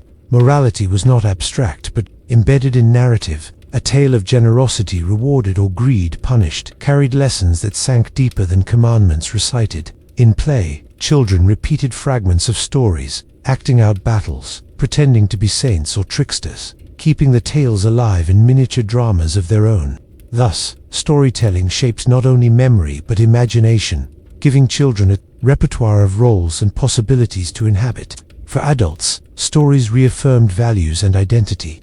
Legends of saints reassured them that faith was worthwhile, that sacrifice was meaningful. Tales of ancestors preserved continuity, reminding listeners that they were not merely isolated individuals, but part of a larger story that stretched backward and forward. Even gossip, woven into story form, functioned as moral commentary, shaping community behavior through shared narrative. To be the subject of a story admired or mocked was to be placed within the communal script. The physical environment of storytelling added to its magic. The hearth was more than warmth. It was a stage. Shadows cast by flames seemed to move with the story, enlarging gestures, creating figures on walls that mirrored the words. The crackle of wood punctuated sentences. The pop of sparks accentuated climaxes. Even silence between words was filled with the low roar of fire, so that sound and story blended into one atmosphere. Outside, darkness pressed against walls, but inside, words and fire held it back. Travelers and minstrels enriched village storytelling with fresh material. A passing bard might carry news of distant lands, weaving facts with embellishment, until listeners could not distinguish one from the other, and perhaps did not care to. Such stories extended horizons, making villagers feel part of a wider world. Songs and tales from elsewhere mingled with local lore, becoming part of the growing mosaic of memory. Even when altered through retelling, they carried the excitement of novelty. Over time, stories accumulated layers. A legend told by a grandparent might have been slightly different from the version heard in their youth, details shifting like pebbles polished by water. Far from weakening them, these changes enriched the tales, keeping them alive and adaptable. Storytelling was not about fixed texts, but about living narratives that breathed differently in each telling. Perhaps the greatest power of storytelling lay in its ability to transform fear into meaning. A storm could be terrifying, but as a story it became endurable. Death could be unbearable, but wrapped in narrative it became part of a larger arc. Loss could be softened by memory shaped into tale. In this sense, storytelling was not only about past or fantasy, it was a tool for living, a way of meeting reality with imagination. And so, in the rhythm of evenings, stories filled the spaces between silence and sleep. They echoed in the minds of children drifting into dreams, lingered in the hearts of adults who found comfort in their familiar cadence. They were not luxuries but necessities, binding communities, explaining mysteries, soothing fears, reinforcing values. To live in a village was to live within a web of stories, each thread connecting hearth to hearth, generation to generation, weaving meaning through the fabric of ordinary days. In the medieval village, time was not carved into hours and minutes as it is today. Bells tolled for prayers, the sun traced its arc across the sky, shadows lengthened, and candles burned down, but the truest clock was nature itself. The rhythm of life was not mechanical but organic, written into the cycles of frost and thaw, sprouting and harvest, light and darkness. Life was measured by the seasons, and each brought its own demands, its own hopes, its own rituals that shaped the spirit of the community. Winter was a time of retreat. Grain was measured carefully, fires tended with vigilance, and families huddled close against the cold. The nights were long, and the silence deep. Work did not cease, but it slowed, shifting from fields to hearthside. Tasks, mending tools, spinning wool, carving wood, repairing what would be needed when warmth returned. Winter tested patience and endurance, but it also carried its own quiet gifts. By the fire, songs and stories multiplied, binding families closer. The scarcity of food was offset by feasting during Christmas and the 12 days, when even the poorest households sought to stretch their provisions into symbols of abundance. Winter reminded people of fragility, but also of faith. The earth slept, but beneath the frozen soil life waited. Spring arrived like a breath, held too long finally. Released, the thaw loosened rivers, the soil softened, and the first shoots of green pierced through brown earth. With spring came planting, the most anxious and hopeful time of the year. Seeds were pressed into soil with prayers, for every kernel carried both risk and promise. Festivals marked this renewal, blending Christian rituals with older customs. Fields might be blessed, processions wound through villages, and songs celebrated the earth's awakening. Spring was laborious, but it was infused with anticipation. To plant was to trust, to believe in a future not yet seen. The psychology of spring was hope itself. Summer stretched long, filled with the relentless labor of tending fields, cutting hay, and guarding crops against pests or storms. Days began early and ended late. Muscles ached, but the abundance of light carried energy. The landscape was alive. Bees hummed in orchards, rivers ran full, children played in meadows while adults labored. Summer festivals punctuated the toil. With celebration, midsummer fires blazed on hilltops, honoring both the sun's peak and the fertility of the fields. Communities danced, feasted, and leaped through flames as if to absorb the sun's strength into their bodies. Summer was a season of work, but it was also a season of joy, reminding villagers that toil and celebration were not opposites but partners in sustaining life. Autumn was both climax and closure. Fields yielded their grain, orchards their fruit, and vineyards their grapes. The harvest was frantic, a race against weather and time, yet it was also deeply satisfying. To see barns filled, granaries stocked, and larders brimming was to feel security for the months ahead. Harvest festivals gave thanks, blending gratitude with relief. Families gathered to share meals, neighbors exchanged gifts of food, and villagers sometimes held fairs where surplus could be traded. Autumn was abundance, but it carried shadows too. With each leaf that fell, with each shorter day, came the reminder that winter approached. The psychology of autumn was both gratitude and preparation, joy tempered by foresight. This cyclical view of time shaped not only labor but also the inner lives of villagers. To live within the calendar of seasons was to accept change as natural, hardship as temporary, renewal as certain. Just as night always gave way to dawn, so winter always yielded to spring. This faith in cycles created resilience. Failures of harvest or illness were grievous, yet they were not the end of the story. The earth itself modeled endurance, teaching that loss and renewal were woven together. Festivals punctuated the year, acting as markers that made the cycle visible and tangible. Each season had its sacred days, its rituals that lifted people above the grind of work and reminded them of the larger rhythms of life. Candlemas in February marked the waning of winter. Easter celebrated resurrection in spring. Midsummer honored the blazing sun, and All Saints and All Souls in autumn prepared minds for the coming darkness. The great feasts of Christmas and Epiphany brightened the bleakness of midwinter, affirming joy even in scarcity.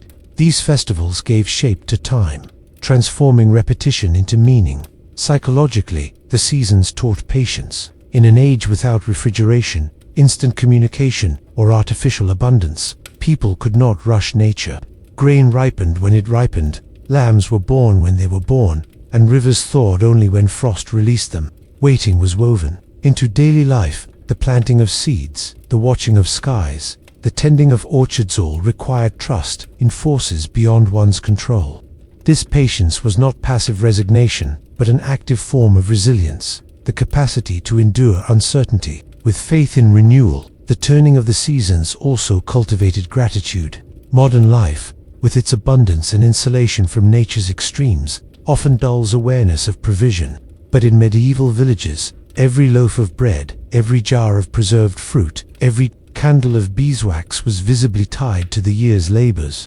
Abundance was not taken for granted, but celebrated with joy, because scarcity was always close at hand. Gratitude was not merely an emotion, but a survival tool, reinforcing communal bonds through shared thanksgiving. Children learned the seasons not from books, but from their senses. They knew winter by the sting of frost on fingers, spring by the muddy thaw, summer by the sweat of hayfields, autumn by the smell of apples in storage. These experiences imprinted themselves on memory, shaping an understanding of time that was visceral rather than abstract. Childhood itself was measured by seasonal milestones. How old one was when first trusted to scatter seed, to carry water, to herd animals, to summer pasture. Even death was framed by the seasons. Funerals often drew on seasonal imagery. A life, likened to a harvest gathered in a soul compared to a seed planted in the hope of resurrection. Just as the earth slept in winter only to awaken in spring, so too was human mortality given meaning through cycles. This softened grief, allowing people to see endings as transformations within the larger rhythm of existence. The calendar of seasons was not only agricultural but spiritual. Churches aligned festivals with seasonal shifts, intertwining sacred time with natural time. To celebrate Easter at spring's rebirth, Christmas at winter's darkest night, Pentecost at the height of summer all reinforced the sense that divine order permeated creation. Nature itself became a teacher of faith, each season preaching its own sermon: endurance, hope, labor, gratitude. In this way, the medieval year was less a line and more a circle. Modern minds often think of progress as forward motion, each year leaving the last behind. But in the village, time was a wheel, endlessly turning yet always returning. Each festival, each ritual, each seasonal task carried echoes of the same ones from years before, linking generations in shared rhythm. Grandparents had planted the same fields, sung the same songs, blessed the same harvests. To live was to participate in continuity, to walk paths worn smooth by countless feet. Before this circular understanding of time also shaped imagination. Dreams, prayers, and hopes were not for radical escape from cycles, but for harmony within them. A good life was one that flowed with the seasons rather than against them, accepting limits, rejoicing in gifts, and trusting renewal. The discipline of patience, the joy of festivals, the resilience through hardship, all were products of a worldview in which time itself was a teacher. And so, the medieval villager lived not by clock but by cycle, not by minute but by season. Winter taught endurance, spring hope, summer labor, autumn gratitude. Festivals crowned these lessons with joy, reminding people that even hardship was temporary and renewal inevitable. In the turning of the year, they found meaning, resilience, and a steady rhythm that carried them through the uncertainties of life. The calendar of seasons was not only a measure of time, but a philosophy of existence. To live within its cycle was to accept that every loss was paired with renewal, every darkness with light, every silence with song. The year itself was a story, told again and again, shaping not only the labor of fields, but the faith of hearts. In the medieval village, clothing was not fashion in the modern sense, nor was it an endless variety of styles dictated by markets or magazines. It was necessity, protection, and continuity. The wool cloak, the linen shirt, the patched hose, these garments carried the weight of daily survival. For in a world where wind bit hard and rain soaked through bone, warmth was more than comfort. It was life itself. Each layer, each stitch, was a quiet safeguard against exposure. In these clothes, villagers did not seek self-expression so much as self-preservation. Yet through their resilience, thrift, and care, they also revealed a psychology of belonging, identity, and love. Wool was the heart of medieval clothing. Sheep grazed across fields and common lands, their fleece offering one of the most reliable resources a family could possess. Spinning wool was not only a task but a rhythm, the whir of the spindle accompanying conversation by the hearth, or the quiet solitude of women working in the fading light. From fleece to yarn, from yarn to woven cloth, the process was long and demanding, yet it was intimate. To where wool was, to where the labor of one's household, the hours of hands twisting fiber, the patience of weaving, the care of sewing. A cloak or tunic was not impersonal, it was layered with time, attention, and familial effort. Clothing was rarely new. Most garments passed through cycles of use, repair, and repurposing. A tunic might be handed from father to son, from older sibling to younger, until its fabric thinned and patches became a mosaic of care. A cloak frayed at the edges was hemmed anew, sleeves torn from wear were stitched back with visible seams. These repairs did not signal poverty alone but resilience, the quiet testimony of people unwilling to let warmth slip away. In every patch was a refusal to yield, a determination to keep fabric serving as long as it possibly could. Thus, clothing carried stories, the elbow worn through from years of labor, the hem stained with earth from countless days in the field, the patch sewn by a mother's hand when thread was scarce but love abundant. Layering was essential. In winter, villagers wrapped themselves in multiple garments, linen close to the skin, wool over it, cloaks and hoods drawn tight. Layers created insulation, holding warmth against the body in the absence of chimneys that could heat entire rooms or stoves that radiated constant heat. To dress was to build a barrier between oneself and the cold world outside, a shield against winds that cut through bones. To add a cloak was not only physical but psychological reassurance. The body swaddled, the spirit steadied, for the cold was no longer quite as threatening. Linen, lighter and softer, was treasured as undergarment material, though more difficult to produce than wool, requiring the cultivation of flax and careful processing. It offered a gentleness against the skin that wool could not provide. A linen shirt beneath a coarse wool tunic was not mere luxury but necessity, preventing chafing, absorbing sweat, and making life more bearable in the long labor of days. Even the poorest aspired to linen, and its presence signaled dignity, for it meant that comfort and cleanliness could be maintained despite hardship. Clothing was also profoundly communal. Villagers often shared resources of spinning and weaving, with some families more skilled at particular tasks than others. Neighbors might trade yarn for cloth, or help each other dye garments with the few available plant-based colors: muted browns, soft greens, dusky reds. Bright colors were rare, often reserved for wealthier classes, but the muted palette of peasant life carried its own beauty. The earthy tones of fields and forests, the hues of soil and stone mirrored in cloth. To see a group of villagers gathered for a festival their garments patched but clean, their cloaks heavy against the cold, was to see not drabness but solidarity, people clothed alike in necessity, bound together by shared material and shared resilience. The psychology of clothing extended beyond warmth to identity. Though garments were plain, their cut, style, or accessories often revealed social standing, marital status, or role within the community. A married woman might wear a wimple to cover her hair, signaling modesty and duty, while a man's belt and knife marked his readiness for labor and defense. Children's clothing was often miniature versions of adult wear, reminding them from an early age that life's responsibilities would soon rest on their shoulders.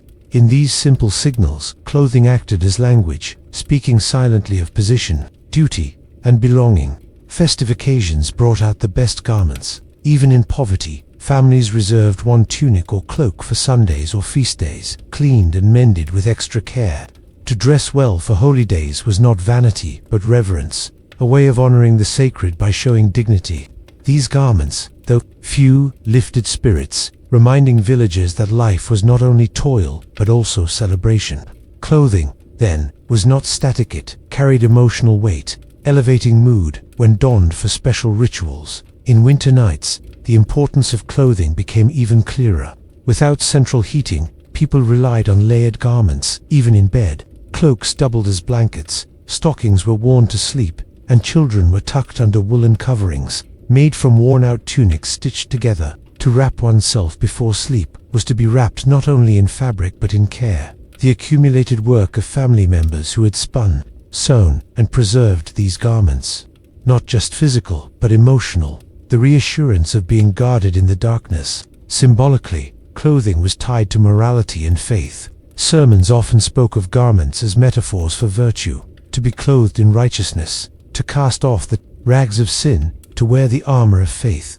Villagers heard these metaphors with visceral understanding, for they knew what it meant to shiver in thin garments or to rejoice in a sturdy cloak. The spiritual was translated through the material, and the experience of being physically clothed lent depth to metaphors of being spiritually protected. Gender shaped the work of clothing. Women bore much of the responsibility for spinning, weaving, and sewing, tasks that demanded patience and skill. Men contributed through shearing sheep, tending flax, or preparing dyes, but the daily labor of garment creation lay primarily in women's hands.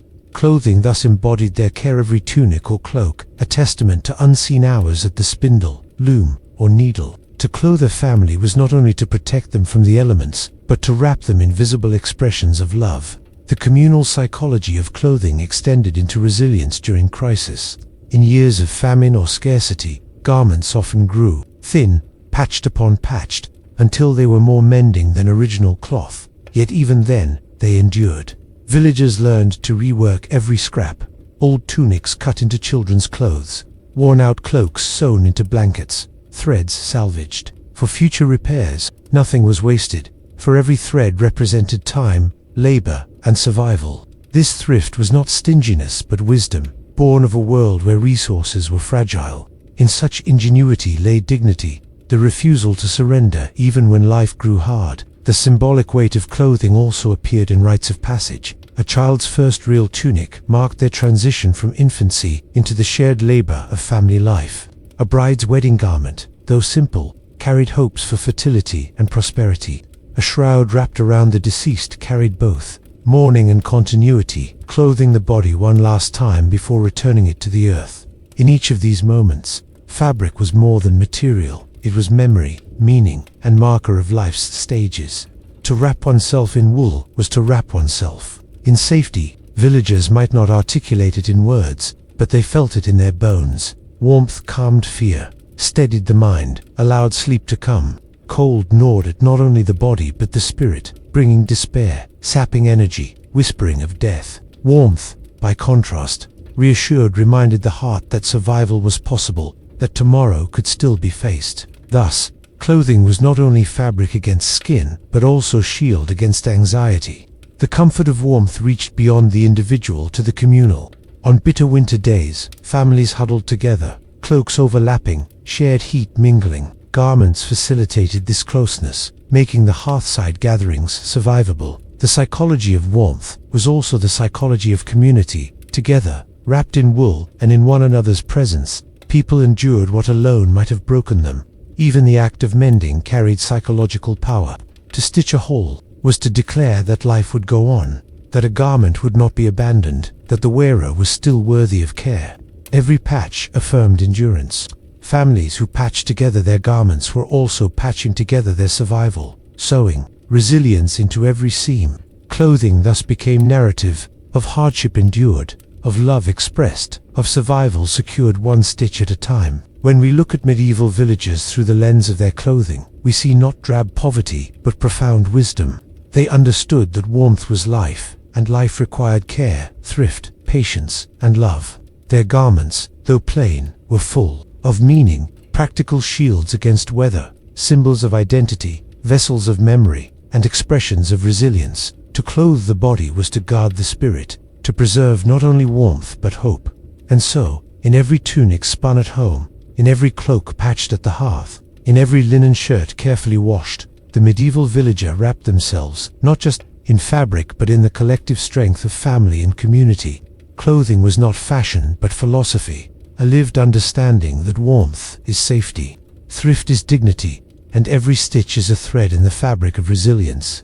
In the medieval village, nightfall arrived, not gradually, as we imagine with electric lamps gently turning on, but suddenly, almost overwhelmingly. The sun dropped below the horizon, and with it the world became a place of shadows, mystery, and uncertainty. Darkness was not merely the absence of sight, it was the presence of something heavier, almost tangible. It carried dangers, real and imagined, the howl of wolves beyond the fields, the creak of timbers in the wind, the whisper of stories about spirits or thieves who thrived when light was gone. In such a world, the smallest flame mattered. A candle was not just light, it was reassurance, company, and hope condensed into waxen wick. The psychology of light in the medieval mind cannot be overstated. Where today illumination is taken for granted, in the past it was rare, fragile, and deeply valued. A candle represented control over the uncontrollable.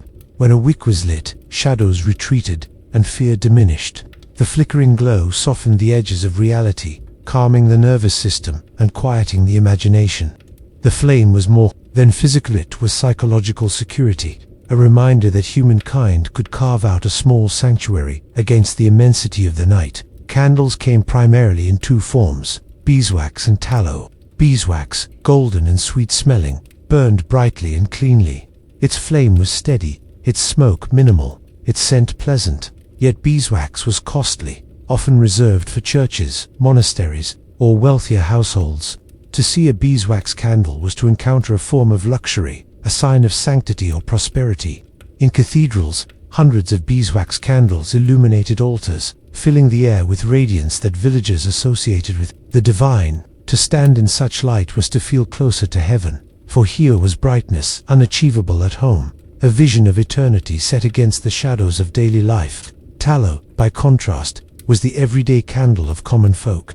Made from rendered animal fat, usually sheep or cattle, it was inexpensive and accessible, though it carried a harsh odor when burned. Its flame smoked, sputtered, and burned more quickly than beeswax. Yet to the villager, even this humble light was invaluable. A tallow candle transformed a room, no matter how small its glow. Its smell, acrid though it was, became the scent of familiarity, of evenings spent together, of work extended past sundown. The psychology of tallow light was not beauty but endurance. It reminded people that even simple means could push back against darkness. Evenings in cottages were shaped by candles. Families often gathered around a single flame, its circle of light dictating the boundaries of activity. Within that circle, stories were told, wool spun, tools repaired, prayers spoken. Beyond it, shadows moved, indistinct and untrustworthy. Children learned quickly the geography of the lit and the unlit. Stay near the flame, for safety resided there. The candle defined intimacy, bringing people closer physically and emotionally. To share light was to share warmth, presence, and security. The fragility of the flame heightened its value. A single, careless gesture, a gust of wind, or the exhaustion of wax could plunge a household into total darkness. This vulnerability made the candle both precious and symbolic. To guard a flame was to guard peace of mind. Parents taught children to move carefully near candles, to cup their hands against sudden draughts, to respect the fragility of light. In many ways, the candle became an emblem of life itself, brief, flickering, vulnerable, yet profoundly meaningful. Candles also extended productivity. By their light, villagers could continue tasks after sunset. Women spun flax or wool into thread. Men carved handles, mended tools, or sharpened blades. Children might practice letters, recite prayers, or listen to elders' tales. This extension of activity reinforced the candle's role as an enabler of knowledge and continuity. Without it, night was unproductive, a time only for rest. With it, night became another stage of communal life. The flame, therefore, was not only comfort, but opportunity, a modest spark that opened time itself. The psychological symbolism of candles ran deep in religion. Churches used candles as metaphors for the soul, for faith, for Christ as the light of the world. The act of lighting a candle was a prayer in itself, an offering of hope. Villagers brought candles to altars, setting them before saints as silent petitions. Each flame symbolized yearning, remembrance, or gratitude. In this way, candles connected the everyday to the eternal, giving villagers a tangible link between fragile human lives and the divine promise of everlasting light. Festivals and rituals magnified the power of candles. On holy days, processions carried them through darkened streets, turning night into a living river of fire. The collective glow inspired awe, lifting spirits and binding communities in shared wonder. The psychology of such events cannot be underestimated. For people accustomed to dimness, a multitude of flames was overwhelming beauty, a glimpse of transcendence. In these moments, candles were not just tools, they were miracles, multiplying hope. In domestic life, candles also structured intimacy. Couples spoke softly by their light, families whispered secrets, friends laughed quietly around the glow. The flame encouraged closeness, for its circle of illumination was small, drawing people together. Shadows beyond became a backdrop, enhancing the sense of enclosure, of belonging to a private world. The candle's flicker softened features, lending faces a gentleness, turning ordinary cottages into sanctuaries of calm. In this way, light shaped not only visibility but emotional atmosphere. Fear, too, was shaped by candles. When a flame sputtered or guttered, anxiety rose. Was the wax running out? Would darkness descend too soon? The sudden extinguishing of a flame could send hearts racing, plunging minds into dread. For medieval villagers, darkness was not symbolic alone, it was literal danger. Wolves prowled, thieves struck, spirits were believed to wander. Thus, the flame's presence reassured, and its absence heightened vulnerability. The psychology of candles was, in essence, the psychology of survival. Children grew up with lessons bound to light. They learned to treasure it, to measure wax carefully, to conserve flame by sharing a single candle instead of many. They came to associate light with safety and darkness with risk, shaping their inner worlds. These early associations endured into adulthood, influencing how they perceived comfort, fear, and hope. Too long for light became synonymous with longing. For security, candles also carried social meaning. To own several beeswax candles might mark a household as prosperous, while reliance on crude rushlight strips of rush dipped in fat signaled poverty. Villagers noticed these details, for light was a visible marker of status. Yet even the humblest home, with its single smoky taper, found dignity in preserving that fragile flame. Light was a common denominator, uniting rich and poor alike in their dependence on its glow. Perhaps most striking is how candles altered the perception of time. In daylight, time was measured by the sun's position.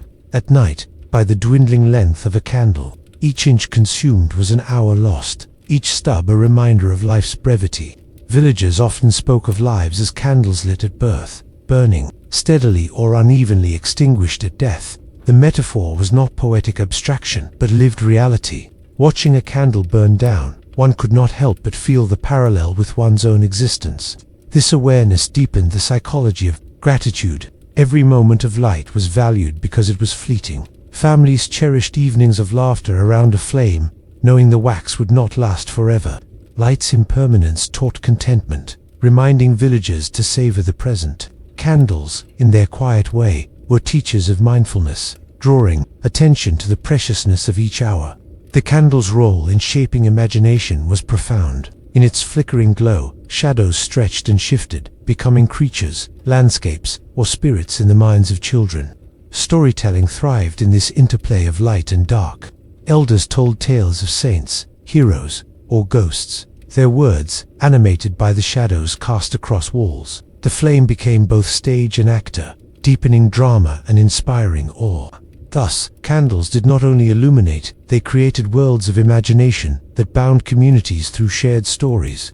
On stormy nights, when winds rattled shutters and rain drummed on thatch, the candle's flame seemed especially heroic. Against the roar of nature, it persisted small, steady, brave. Families watched it with reverence, its survival a sign that they too could endure. Here, light became metaphor for resilience, embodying the will to continue despite hardship. The psychology of such moments was one of courage. As long as the flame lived, hope endured. Even in death, candles played their part. They were lit beside the dying, guiding souls toward eternity. They burned during vigils, surrounding bodies with sacred glow, warding off spirits and comforting mourners. In funerals, candles symbolized the continuation of life beyond death, a light that darkness could not conquer. For villagers, this symbolism was not abstract theology, but deeply felt reassurance. When we consider the medieval world, we often focus on hunger, toil, or disease. Yet in the simple flame of a candle lies another truth, that people found beauty, security, and meaning in fragile comforts. A single light could transform fear into calm, isolation into intimacy, despair into hope. Candles remind us that survival is not only about food and shelter, but about the psychological nourishment of light. To medieval villagers, the candle was never ordinary. It was warmth in the cold, clarity in confusion, hope in despair. Its glow-shaped evenings guided rituals, inspired imagination, and symbolized eternity. The psychology of light, embodied in a humble flame, reveals the depth of human resilience. How, in the darkest times, people cling to even the smallest spark and find in it enough to continue. When the day's labor was done and shadows lengthened across the fields, the medieval village settled into a rhythm of stillness.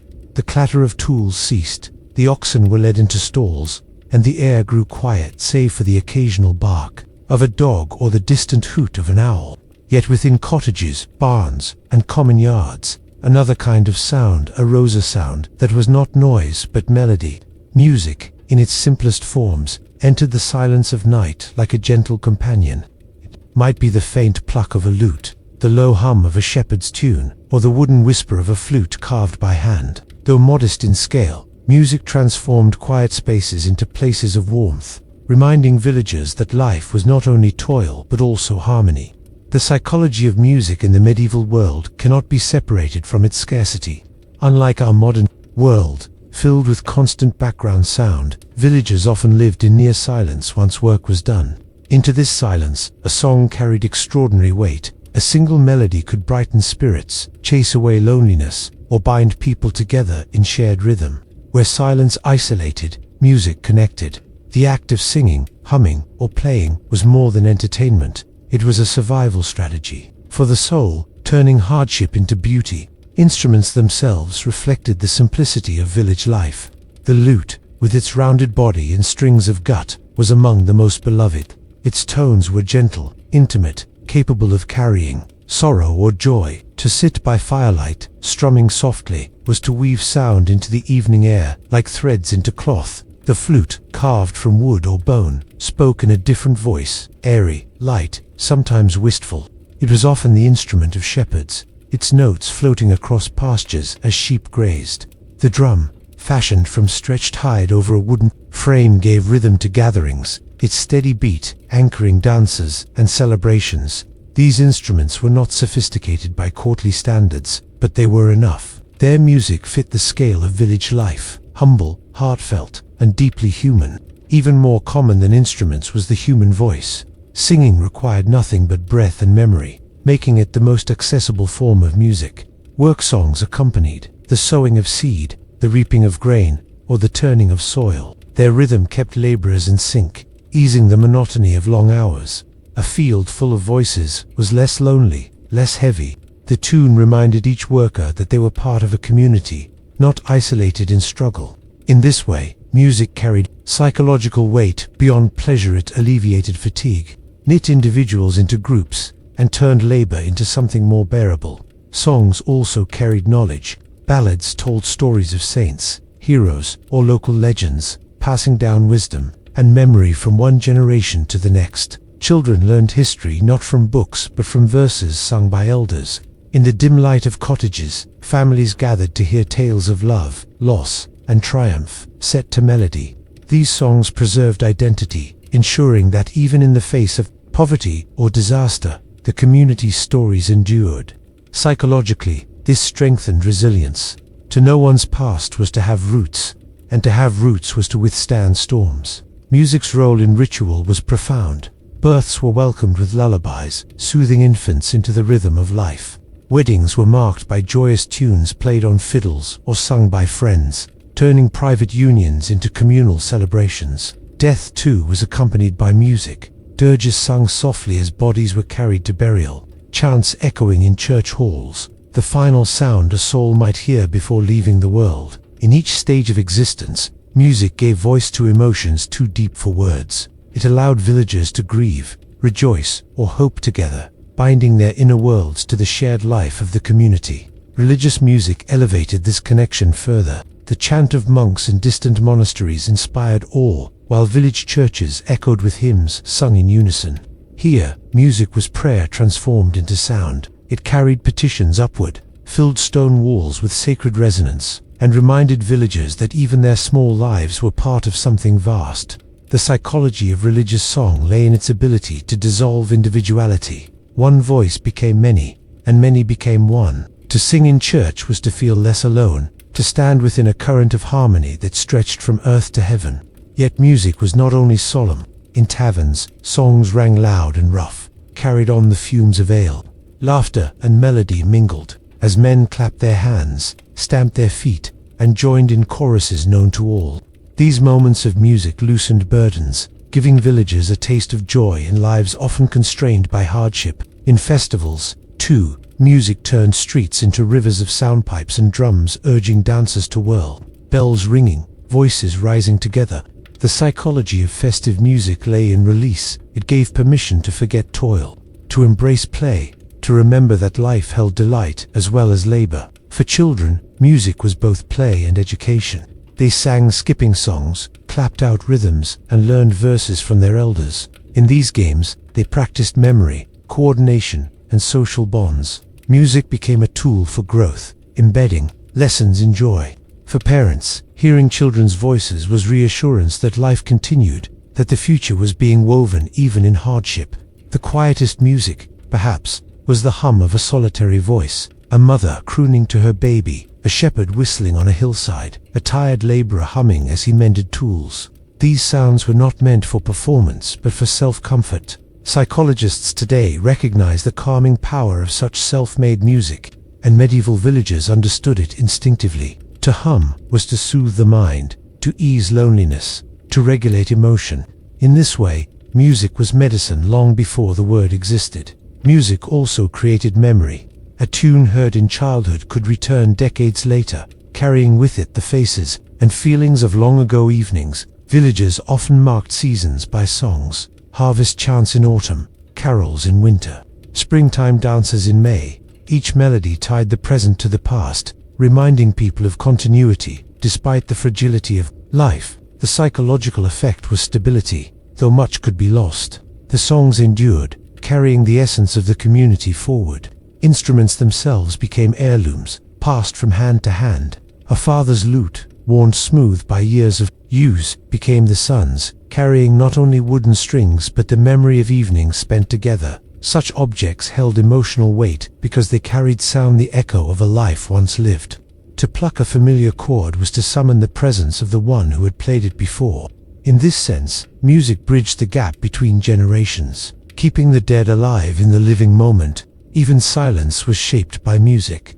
After a song ended, the quiet seemed richer, more profound. Villagers sat with the lingering resonance, their minds stilled, their hearts calmed. The absence of sound, after melody, made them aware of their own inner rhythms, the beat of the heart, the pace of breath. Music framed silence, making it meaningful rather than empty. The fragility of music mirrored the fragility of life. A song lasted only as long as it was sung, disappearing into the air like smoke. Yet this impermanence gave it beauty. Villagers knew the value of the fleeting. They treasured songs because they ended. In this, music taught acceptance, to love the moment, not the permanence, for permanence was never promised. In the psychology of medieval life, music was invisible but essential. It required no wealth, no elaborate tools, only breath and memory. It turned loneliness into connection, labor into rhythm, sorrow into beauty. It filled the gaps left by hunger, toil, and uncertainty, providing nourishment of another kind, the nourishment of the soul. If we listen closely, perhaps we can still hear it. The hum of a mother rocking her child, the low flute of a shepherd under the stars, the rough chorus of men in a tavern, the solemn chant of villagers in a church. These sounds remind us that, even in the simplest of lives, music was never an ornament but a necessity. It was the invisible thread linking hearts across silence, the quiet flame of harmony that, like a candle, illuminated the darkness. As the last embers in the hearth dimmed and the final flicker of candlelight was snuffed out, medieval villagers entered a world both familiar and strange, the world of night. For people whose days were dictated by the rhythms of the sun, sleep was not merely rested, was a threshold, a crossing into mystery. Families lay down together in their cottages, children tucked between parents, siblings huddled close, and even grandparents sharing the same space. Straw mattresses, stuffed with hay or reeds, crackled beneath rough linen sheets, while woolen blankets or patched cloaks provided whatever warmth could be spared. The body sought comfort, but more than comfort, it sought safety. To sleep side by side was not only practical, it was psychological reassurance, an unspoken reminder that even in the most vulnerable state, no one was alone. The medieval household rarely knew privacy as we understand it today. Beds were communal, and space was shared because warmth was life. In winter, the nights could be long and merciless. Drafts crept through wooden beams, frost painted the inside of shutters, and winds howled across fields. The shared bed became a fortress against the cold. Bodies pressed together so that heat pooled in the middle like a hidden fire. Parents curled protectively around infants. Older children found comfort in the steady breathing of siblings. This closeness was not merely physical but emotional. It carried a sense of belonging, of continuity, of being part of a whole. To fall asleep to the sound of another's breath was to be reassured that life endured, that the dark had not swallowed everything. Yet night was never entirely safe. The medieval imagination filled darkness with threat spirits that roamed thieves, that prowled wolves, that howled beyond the hedges. For all its necessity, sleep demanded surrender, and surrender required trust. Closing one's eyes meant relinquishing control, placing one's life in the hands of chance, community, and the unseen forces of the world. This surrender carried psychological depth. It was not simply the body yielding to exhaustion, but the spirit consenting to vulnerability. Each night was a small rehearsal of death, the laying down, the stillness, the passage into dreams that blurred the line between life and beyond. And yet, each morning was a resurrection, the rising again, the proof that trust had been justified. Dreams themselves held enormous meaning in medieval life. To the modern mind, they may seem like mere fragments of thought, but to villagers, they were messages. A dream might be seen as a warning from God, a glimpse into the soul, or even a visitation from the departed. If someone dreamed of a lost loved one, it was not dismissed as imagination. It was believed that the dead had crossed the threshold of night to speak. A nightmare of fire or flood could send shivers through an entire household, seen as a sign of calamity.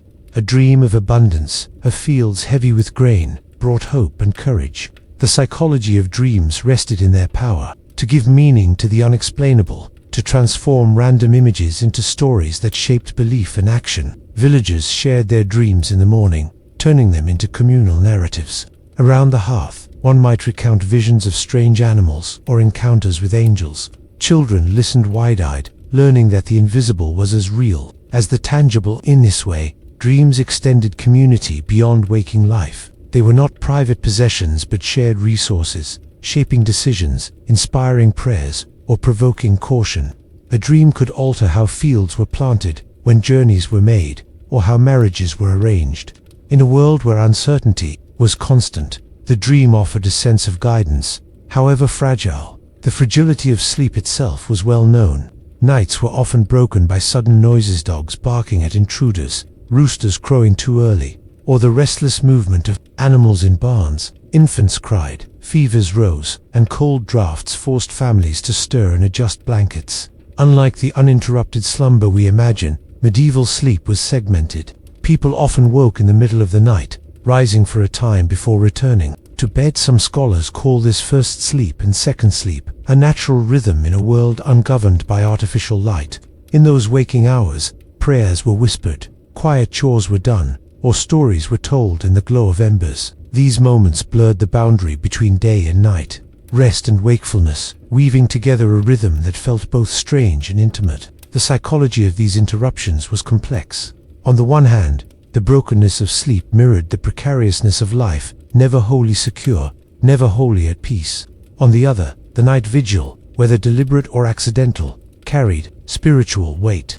To wake in the darkness was to glimpse eternity, to feel the stillness of the world and imagine the nearness of God.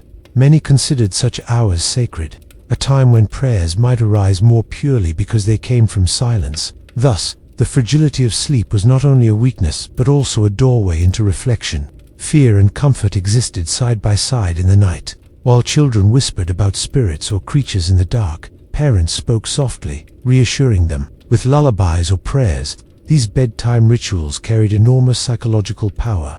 A whispered blessing or the rhythm of a cradle song was more than tradition, it was a spell of safety cast over the vulnerable. The words and melodies wrapped the child's mind in protection, convincing it that all would be well until dawn. Even for adults, the act of speaking a prayer before sleep acknowledged the fragility of life and entrusted it to something greater. This surrender was itself a balm, easing anxiety and allowing rest to come. The communal nature of medieval sleep meant that even dreams were not entirely private. A frightened child could turn to the warmth of a mother's embrace. A restless sleeper might wake to find a sibling murmuring in slumber. These shared moments created intimacy beyond waking life. Families not only lived together, they dreamed together, breathed together, turned and shifted together. In the long hours of night, the boundary between self and others blurred, reinforcing the deep communal psychology of the time. To exist was to exist in relation, even in unconsciousness. Beyond households, the village itself seemed to dream. When the last lights went out, a hush fell over lanes and fields, interrupted only by the occasional creak of wood or the sigh of wind. It was as if the entire community exhaled, surrendering to the same mystery. The collective silence was itself a form of music, binding cottages and barns into a single organism resting together. In this sense, medieval villagers did not sleep alone. They slept in the company of neighbors, livestock, fields, and stars. The dream of one belonged, in some unseen way, to all. Night was also a time for imagination. Without artificial light, the sky stretched vast and filled with stars. Families lying close might whisper about constellations, telling stories of hunters, maidens, or beasts traced in points of fire. Children fell asleep to these tales, their minds carrying the images into dreams. Thus, the heavens became woven into the psychology of sleep. To close one's eyes beneath a sky of endless stars was to believe that dreams too were part of a cosmic pattern. The darkness was not empty. It was filled with meaning, waiting to be revealed. And yet, beneath the comfort of stories and closeness, night carried undeniable danger. Bandits could strike under cover of dark, fires could break out, or sickness could worsen. The vulnerability of sleep was real, and so too was the courage required to enter it each night. The act of sleeping was, in essence, a trust exercise. Trust in family to watch over one another. Trust in God to preserve life. Trust in the turning of the earth to bring dawn. Each night tested that trust, and each morning renewed it. Sleep also symbolized equality. In the day, differences of wealth or status might shape life sharply. Lords dined richly, peasants ate sparingly. Masters commanded, servants obeyed. But at night, all lay down, closed their eyes, and surrendered to the same mystery. Whether on feather mattress or straw bed, all entered the same darkness, all dreamed their fragile dreams. This shared vulnerability was, in its own way, a leveling. force, reminding villagers that beneath status, all were human, all were dependent, all awaited the mercy of dawn. Perhaps the deepest psychology of medieval sleep lay in its paradox. To sleep was to lose control, yet it was also the only way to be restored. It was surrender, but also survival. To close one's eyes was to acknowledge one's limits, to admit that strength alone could not sustain life. In that surrender lay resilience.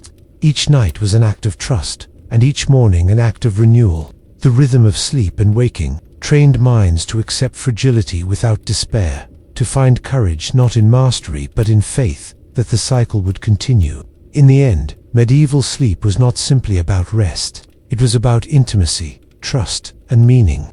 It was about families, breathing together in fragile huts while winds rattled the shutters. It was about dreams that stretched beyond the visible world, whispering of hope or warning.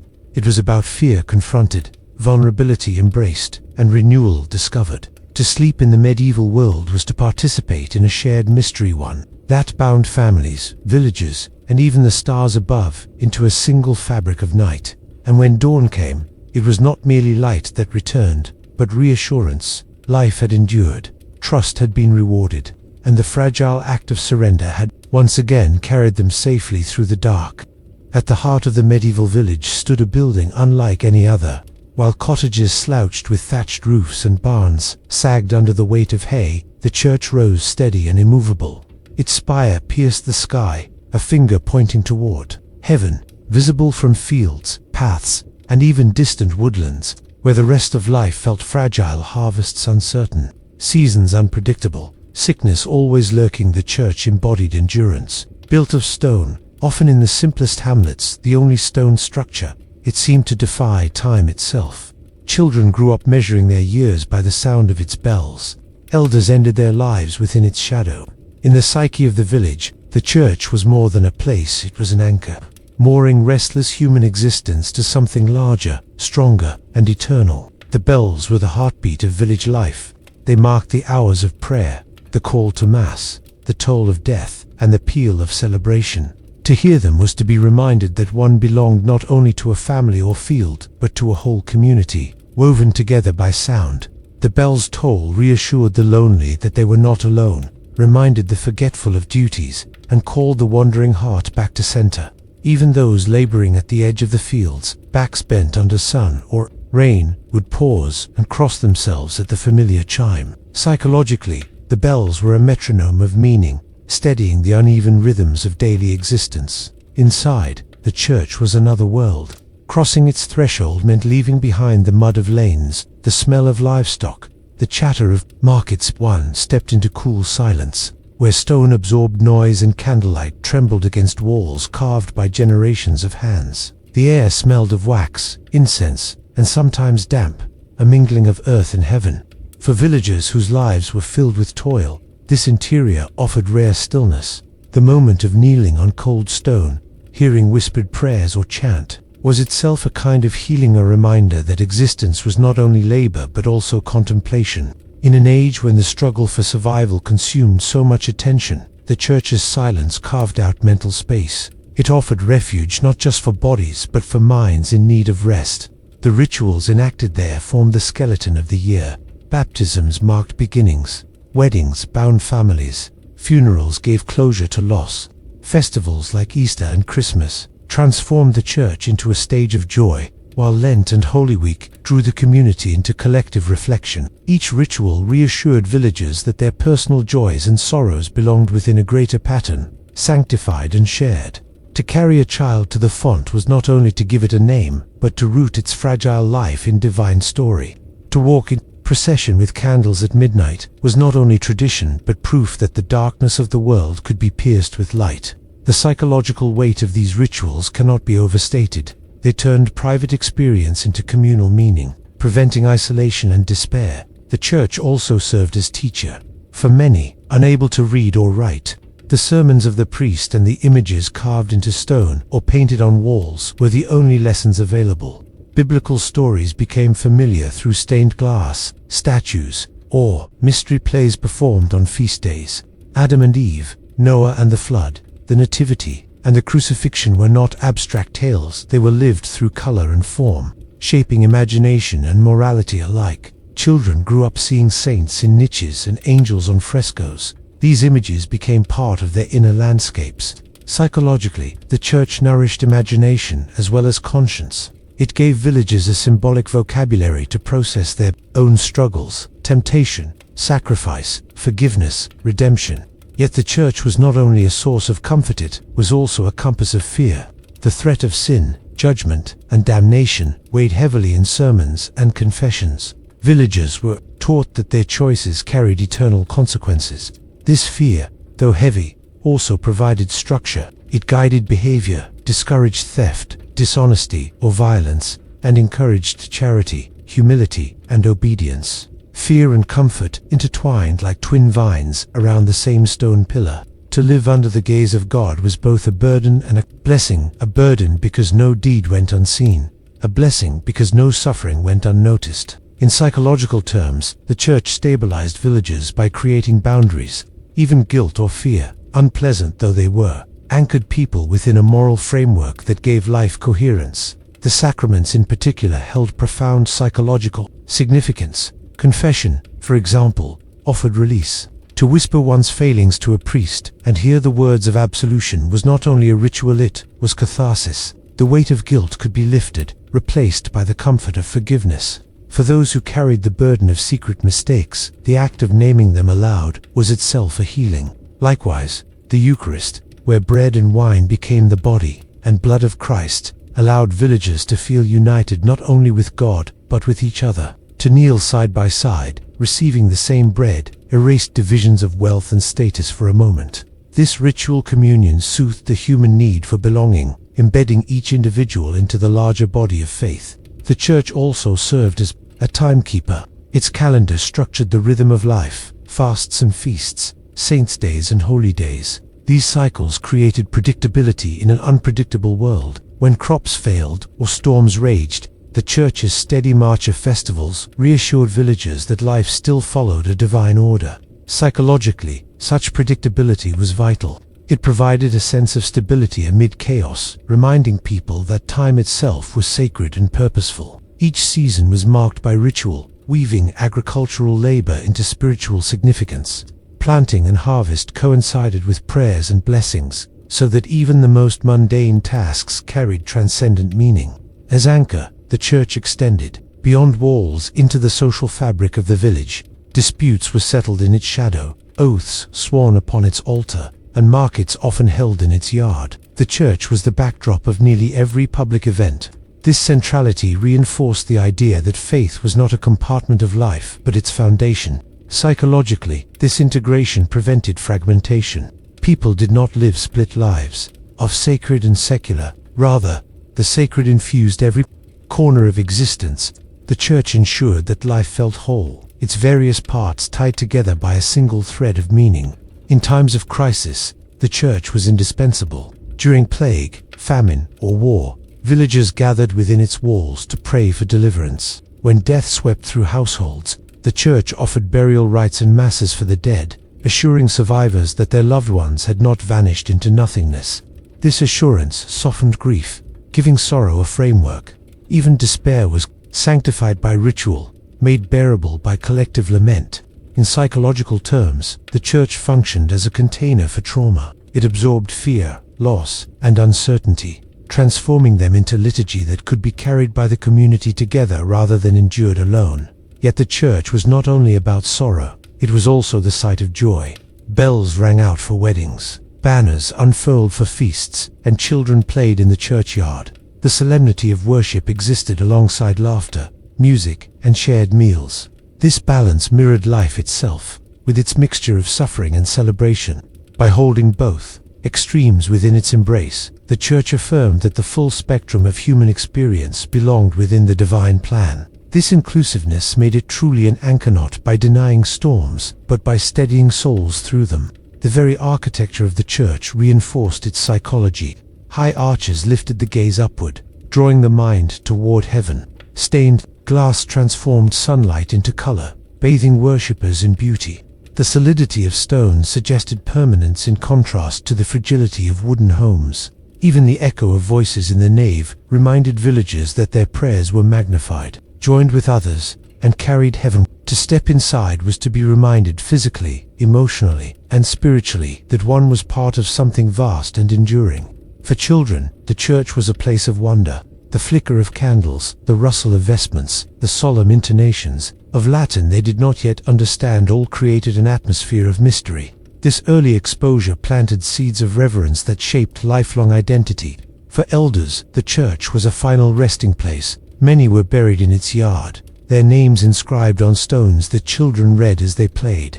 Thus, the church linked generations, embodying memory and continuity. Psychologically, it was not only the anchor of the present, but the bridge between past and future. Even doubts and struggles were contained within its scope. Some villagers may have questioned sermons, grumbled about tithes, or feared corrupt priests. Yet, even in frustration, the church remained unavoidable, its spire always in sight, its bells always in earshot.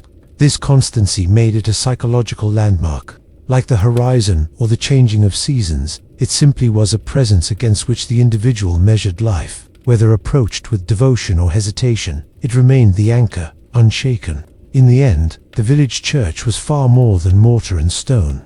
It was a living symbol, woven into every breath of medieval life. It was where infants were welcomed, lovers blessed, sinners absolved, mourners comforted. It was the echo of bells across fields, the hush of silence inside walls, the steady rhythm of rituals marking time. Above all, it was the psychological anchor that steadied souls against the tempests of existence.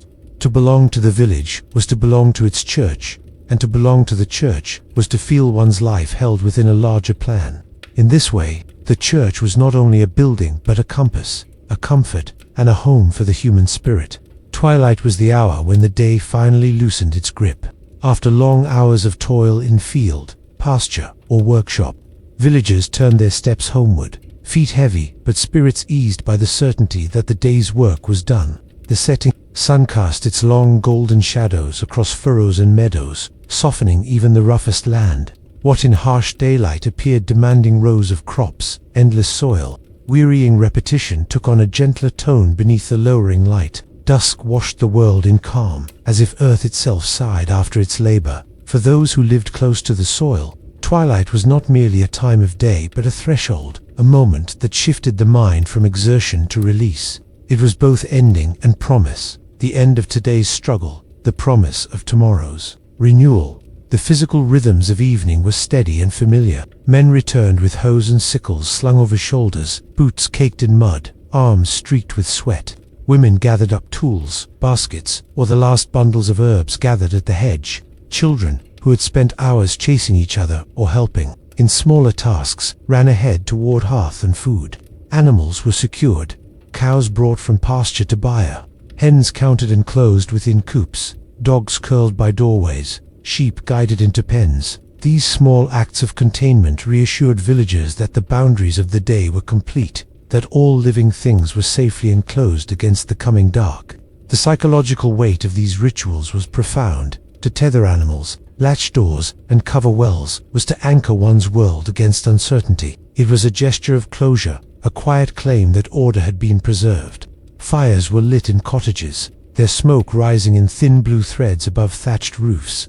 The smell of wood smoke mingled with that of bread baking, pottage simmering, or meat roasting when fortune allowed. These scents drifted across lanes, weaving homes together into a single communal atmosphere. Evening meals were rarely lavish but always sustaining. Bread broken and shared, a pot of stew ladled into wooden bowls, a mug of ale passed around. Such simple rituals bound families in unity. Psychologically, this meal carried weight far beyond nutrition. It was a moment of recognition, a signal that, however scattered members had been through the day, they belonged together at its close. Hunger sated, conversation low, faces softened by firelight. These were the elements of daily reconciliation. As darkness deepened, the world outside grew hushed. Birds ceased their songs, save for the occasional call of an owl. The last glow faded from the horizon, replaced by the first timid pricks of starlight. For villagers unacquainted with clocks, the sky itself was a timekeeper. To look up and see the first stars was to know the day had ended and the time for rest had come. This transition carried psychological relief. Human minds, strained by ceaseless work and worries of survival, needed assurance that it was permissible to stop. Twilight offered that permission. The fading of light seemed to whisper that effort was no longer required, that the world itself had laid down its tools. The psychology of twilight was one of release. In an era when anxiety was constant over crops, weather, sickness, or the moods of lords, this release was essential. Twilight encouraged villagers to set aside their burdens, at least temporarily. It reminded them that the cycle of life was larger than their individual struggles. Just as day gave way to night, so would worry give way to rest. This surrender was not defeat, but trust. Trust that dawn would return, that fields would still be there to cultivate, that life itself would continue. In this way, twilight acted as therapy, teaching people to let go, to yield to rhythm rather than resist it. Children often lingered in the last scraps of light, playing games with stones or sticks, laughing in ways that carried far across the darkening fields. Their joy, unburdened by the weight of adult cares, embodied twilight's gentleness. Parents would eventually call them inside, but for those few moments, twilight belonged to laughter. Elders, by contrast, often sat by doorways, watching the sky fade and remembering countless other evenings. For them, twilight was less play and more meditation. To see another day's end was to recognize life's brevity and endurance together. The psychology of age transformed twilight into a mirror. Each dusk reflected all the dusks before it, gathering memory into quiet contemplation. The communal atmosphere of twilight also fostered peace. Villagers, weary from labor, were less prone to disputes or quarrels in the evening. Voices softened, tempers cooled, and conversations turned practical. What must be done tomorrow? Which tools needed repair? Whether rain might come? Twilight soothed conflict by lowering energy, urging minds toward patience. Even the most fractious relationships found temporary truce at dusk, for no one wished to carry anger into the night. Psychologically, twilight served as mediator, calming passions that daylight had inflamed. Religious rhythms deepened twilight's meaning. The ringing of evening bells, calling for vespers, reminded villagers that their day was framed not only by labor, but by prayer. To kneel in church at dusk, hearing chant rise into shadowed rafters, reinforced the sense of release. Psalms and prayers echoed the themes of twilight: thanksgiving for the day's work, trust in God's protection through night, hope for renewal at dawn. Even those who did not attend Vespers felt its influence, for the bells carried across fields, marking the sacredness of closure. Psychologically, this religious framing strengthened the association of twilight with trust, surrender, and continuity. Nature itself participated in the ritual of dusk. The fields grew darker, but their outlines softened. Where in daylight every stone and weed seemed harshly visible, twilight cloaked imperfections in shadow. The land appeared gentler, forgiving. For peasants who depended on the soil, yet often fought against its hardness, this softening was a balm. It reminded them that the earth was not only demanding, but also generous, capable of rest as well as labor. The whisper of wind through hedges, the lowing of cattle settling down, the distant croak of frogs by streams all contributed to a soundscape of closure. Psychologically, this auditory environment reinforced serenity, lulling hearts toward acceptance. The symbolism of twilight was not lost on villagers. Dusk was often seen as a metaphor for life's end, the approach of death. Yet this was not always grim. Just as dusk promised dawn, so death was believed to promise resurrection. To watch twilight each evening was to rehearse, gently, for one's own mortality, learning to let go without despair. Elders, in particular, found comfort in this symbolism, seeing in every sunset a reminder that life's close could be met with trust. Children, meanwhile, absorbed this symbolism unconsciously, growing up within a worldview where death was not an abrupt end but part of a larger cycle. Psychologically, twilight prepared minds to face finitude with less fear, integrating mortality into daily rhythm. The hearth became the focal point of twilight hours. Fire crackled, casting flickering patterns on walls, warming chilled bodies. Families gathered close, stories were told, songs sung softly, tools repaired by firelight. These moments were more than pastime, they were the cement of community. To hear one's grandmother tell an old tale, to watch one's father mend a tool, to laugh at his sibling's imitation of a neighbor, such shared twilight moments wove families into stronger fabric. Psychologically, they fulfilled the human need for intimacy, ensuring that each person felt rooted in connection before surrendering to sleep's vulnerability. Sleep itself was an extension of twilight's lesson.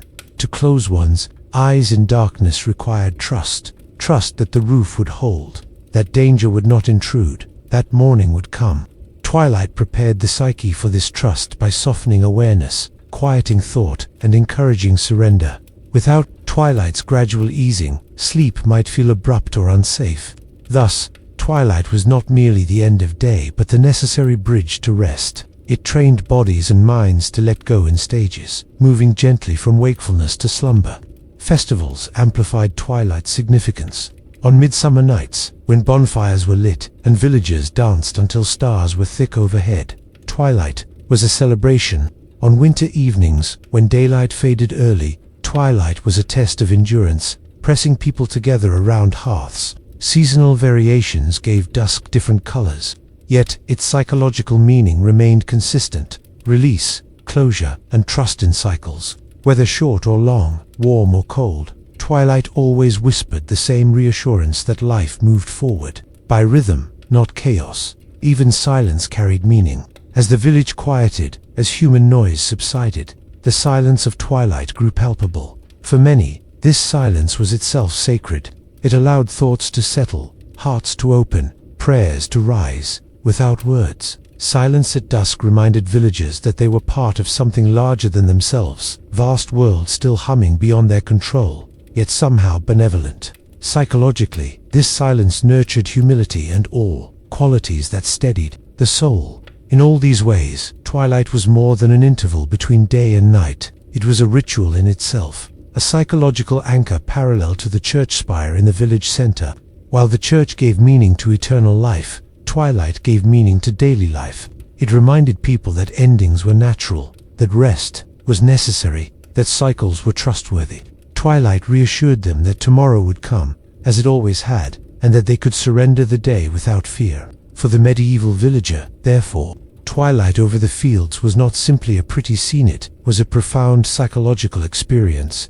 It brought closure to labor, reconciliation to families, peace to communities, reflection to elders, joy to children, prayer to believers, and sleep to all. It bound human life to the cycles of nature, weaving trust into the fabric of existence. In its quiet beauty, it anchored weary hearts, teaching them daily the lesson of release. Twilight over the fields was never just the fading of light. It was the slow turning of a cosmic wheel, the daily rehearsal of trust, and the quiet affirmation that human life, however fragile, belonged to a larger rhythm. To watch dusk settle across the land was to watch order reassert itself. Animals enclosed, tools laid down, fires kindled, and voices softened. The cycle repeated every day, yet never lost its power to soothe. If morning was hope and noon was labor, then twilight was the balm that healed the body and stilled the mind. It was the world's way of reminding villagers that closure was not loss, but the necessary passage into rest. The essence of twilight lay in its paradox. It was both ending and beginning, a surrender and a promise. The day's toil, with all its frustrations, anxieties, and small victories, dissolved into shadow. But that dissolution did not destroy meaning. On the contrary, twilight reframed meaning. It whispered that the worth of labor did not depend solely on the day's visible results, but on the trust that tomorrow's light would return. Crops might falter, weather might shift, but the cycle endured. This recognition freed villagers from the crushing pressure of perfection. They did not need to control every detail, for twilight taught them to yield, to trust in time itself. In the village, twilight was also the hour of reconciliation. The day scattered families, fathers to fields, mothers to gardens or spinning wheels, children to play or errands, but dusk pulled them back together. Around the hearth, bonds were renewed, bread was broken, laughter shared, stories told. What might have been missed in the day's haste was recovered in the calm of evening. This rhythm carried psychological depth. It ensured that no matter how harsh the world outside, each person knew a moment of belonging before sleep. Twilight, therefore, was not simply atmospheric beauty, it was emotional infrastructure, the unseen scaffolding of community life. The fields themselves reflected this truth. In daylight, they demanded sweat, aching backs, and constant vigilance.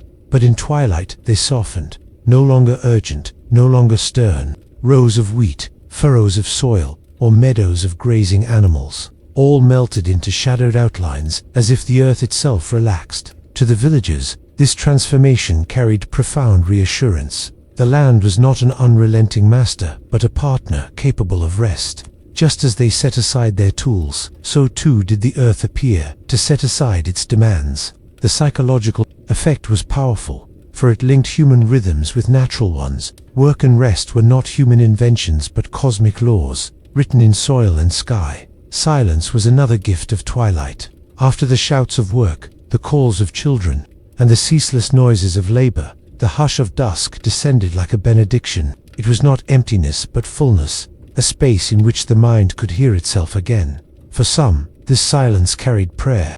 For others, memory. For others still, the simple sensation of breathing freely.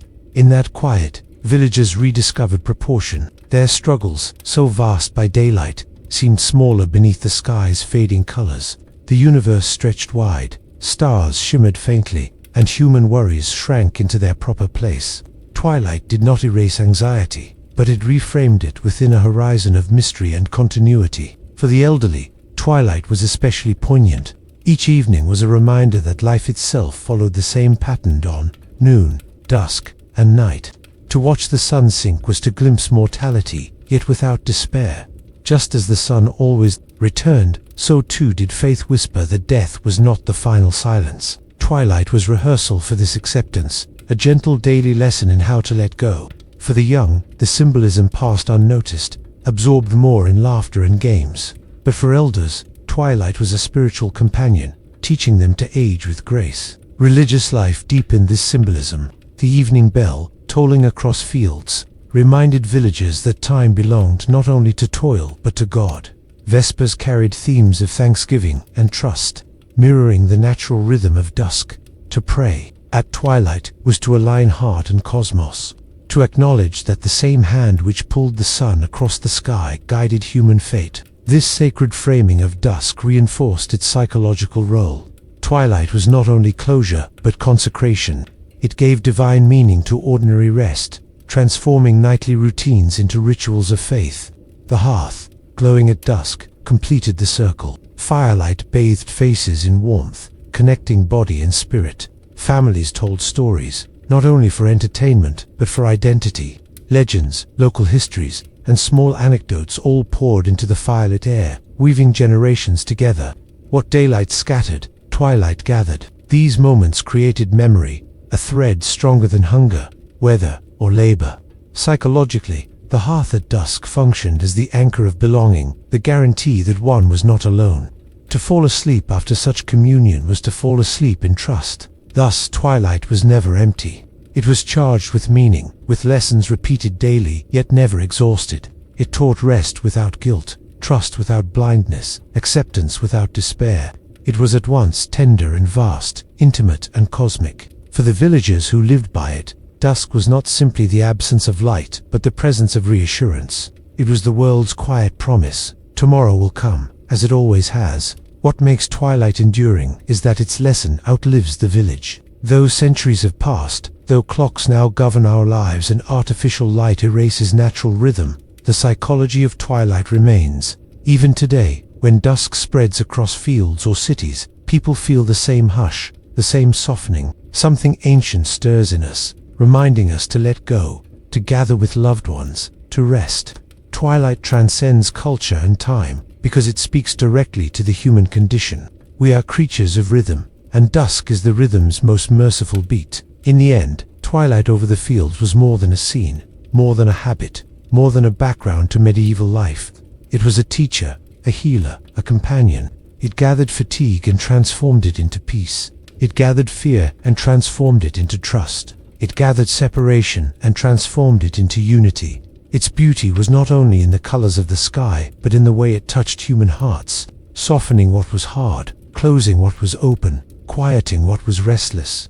To step into twilight, then, was to step into wisdom. The villagers may not have spoken of it in such terms, but they lived it daily. In every latched door, every gathered family, every star first glimpsed in the darkening sky, the truth of twilight was present. endings can be kind, rest can be trusted, and tomorrow will always rise again. And so twilight endures as memory, as metaphor, as eternal whisper. It remains not only in the history of villages, but in the hearts of all who have ever paused at dusk and felt the world exhale. Twilight tells us still what it told them, that life is not only struggle but rhythm, not only effort but release. In its quiet light, humanity finds the courage to lay burdens down and the faith to rise again with the dawn.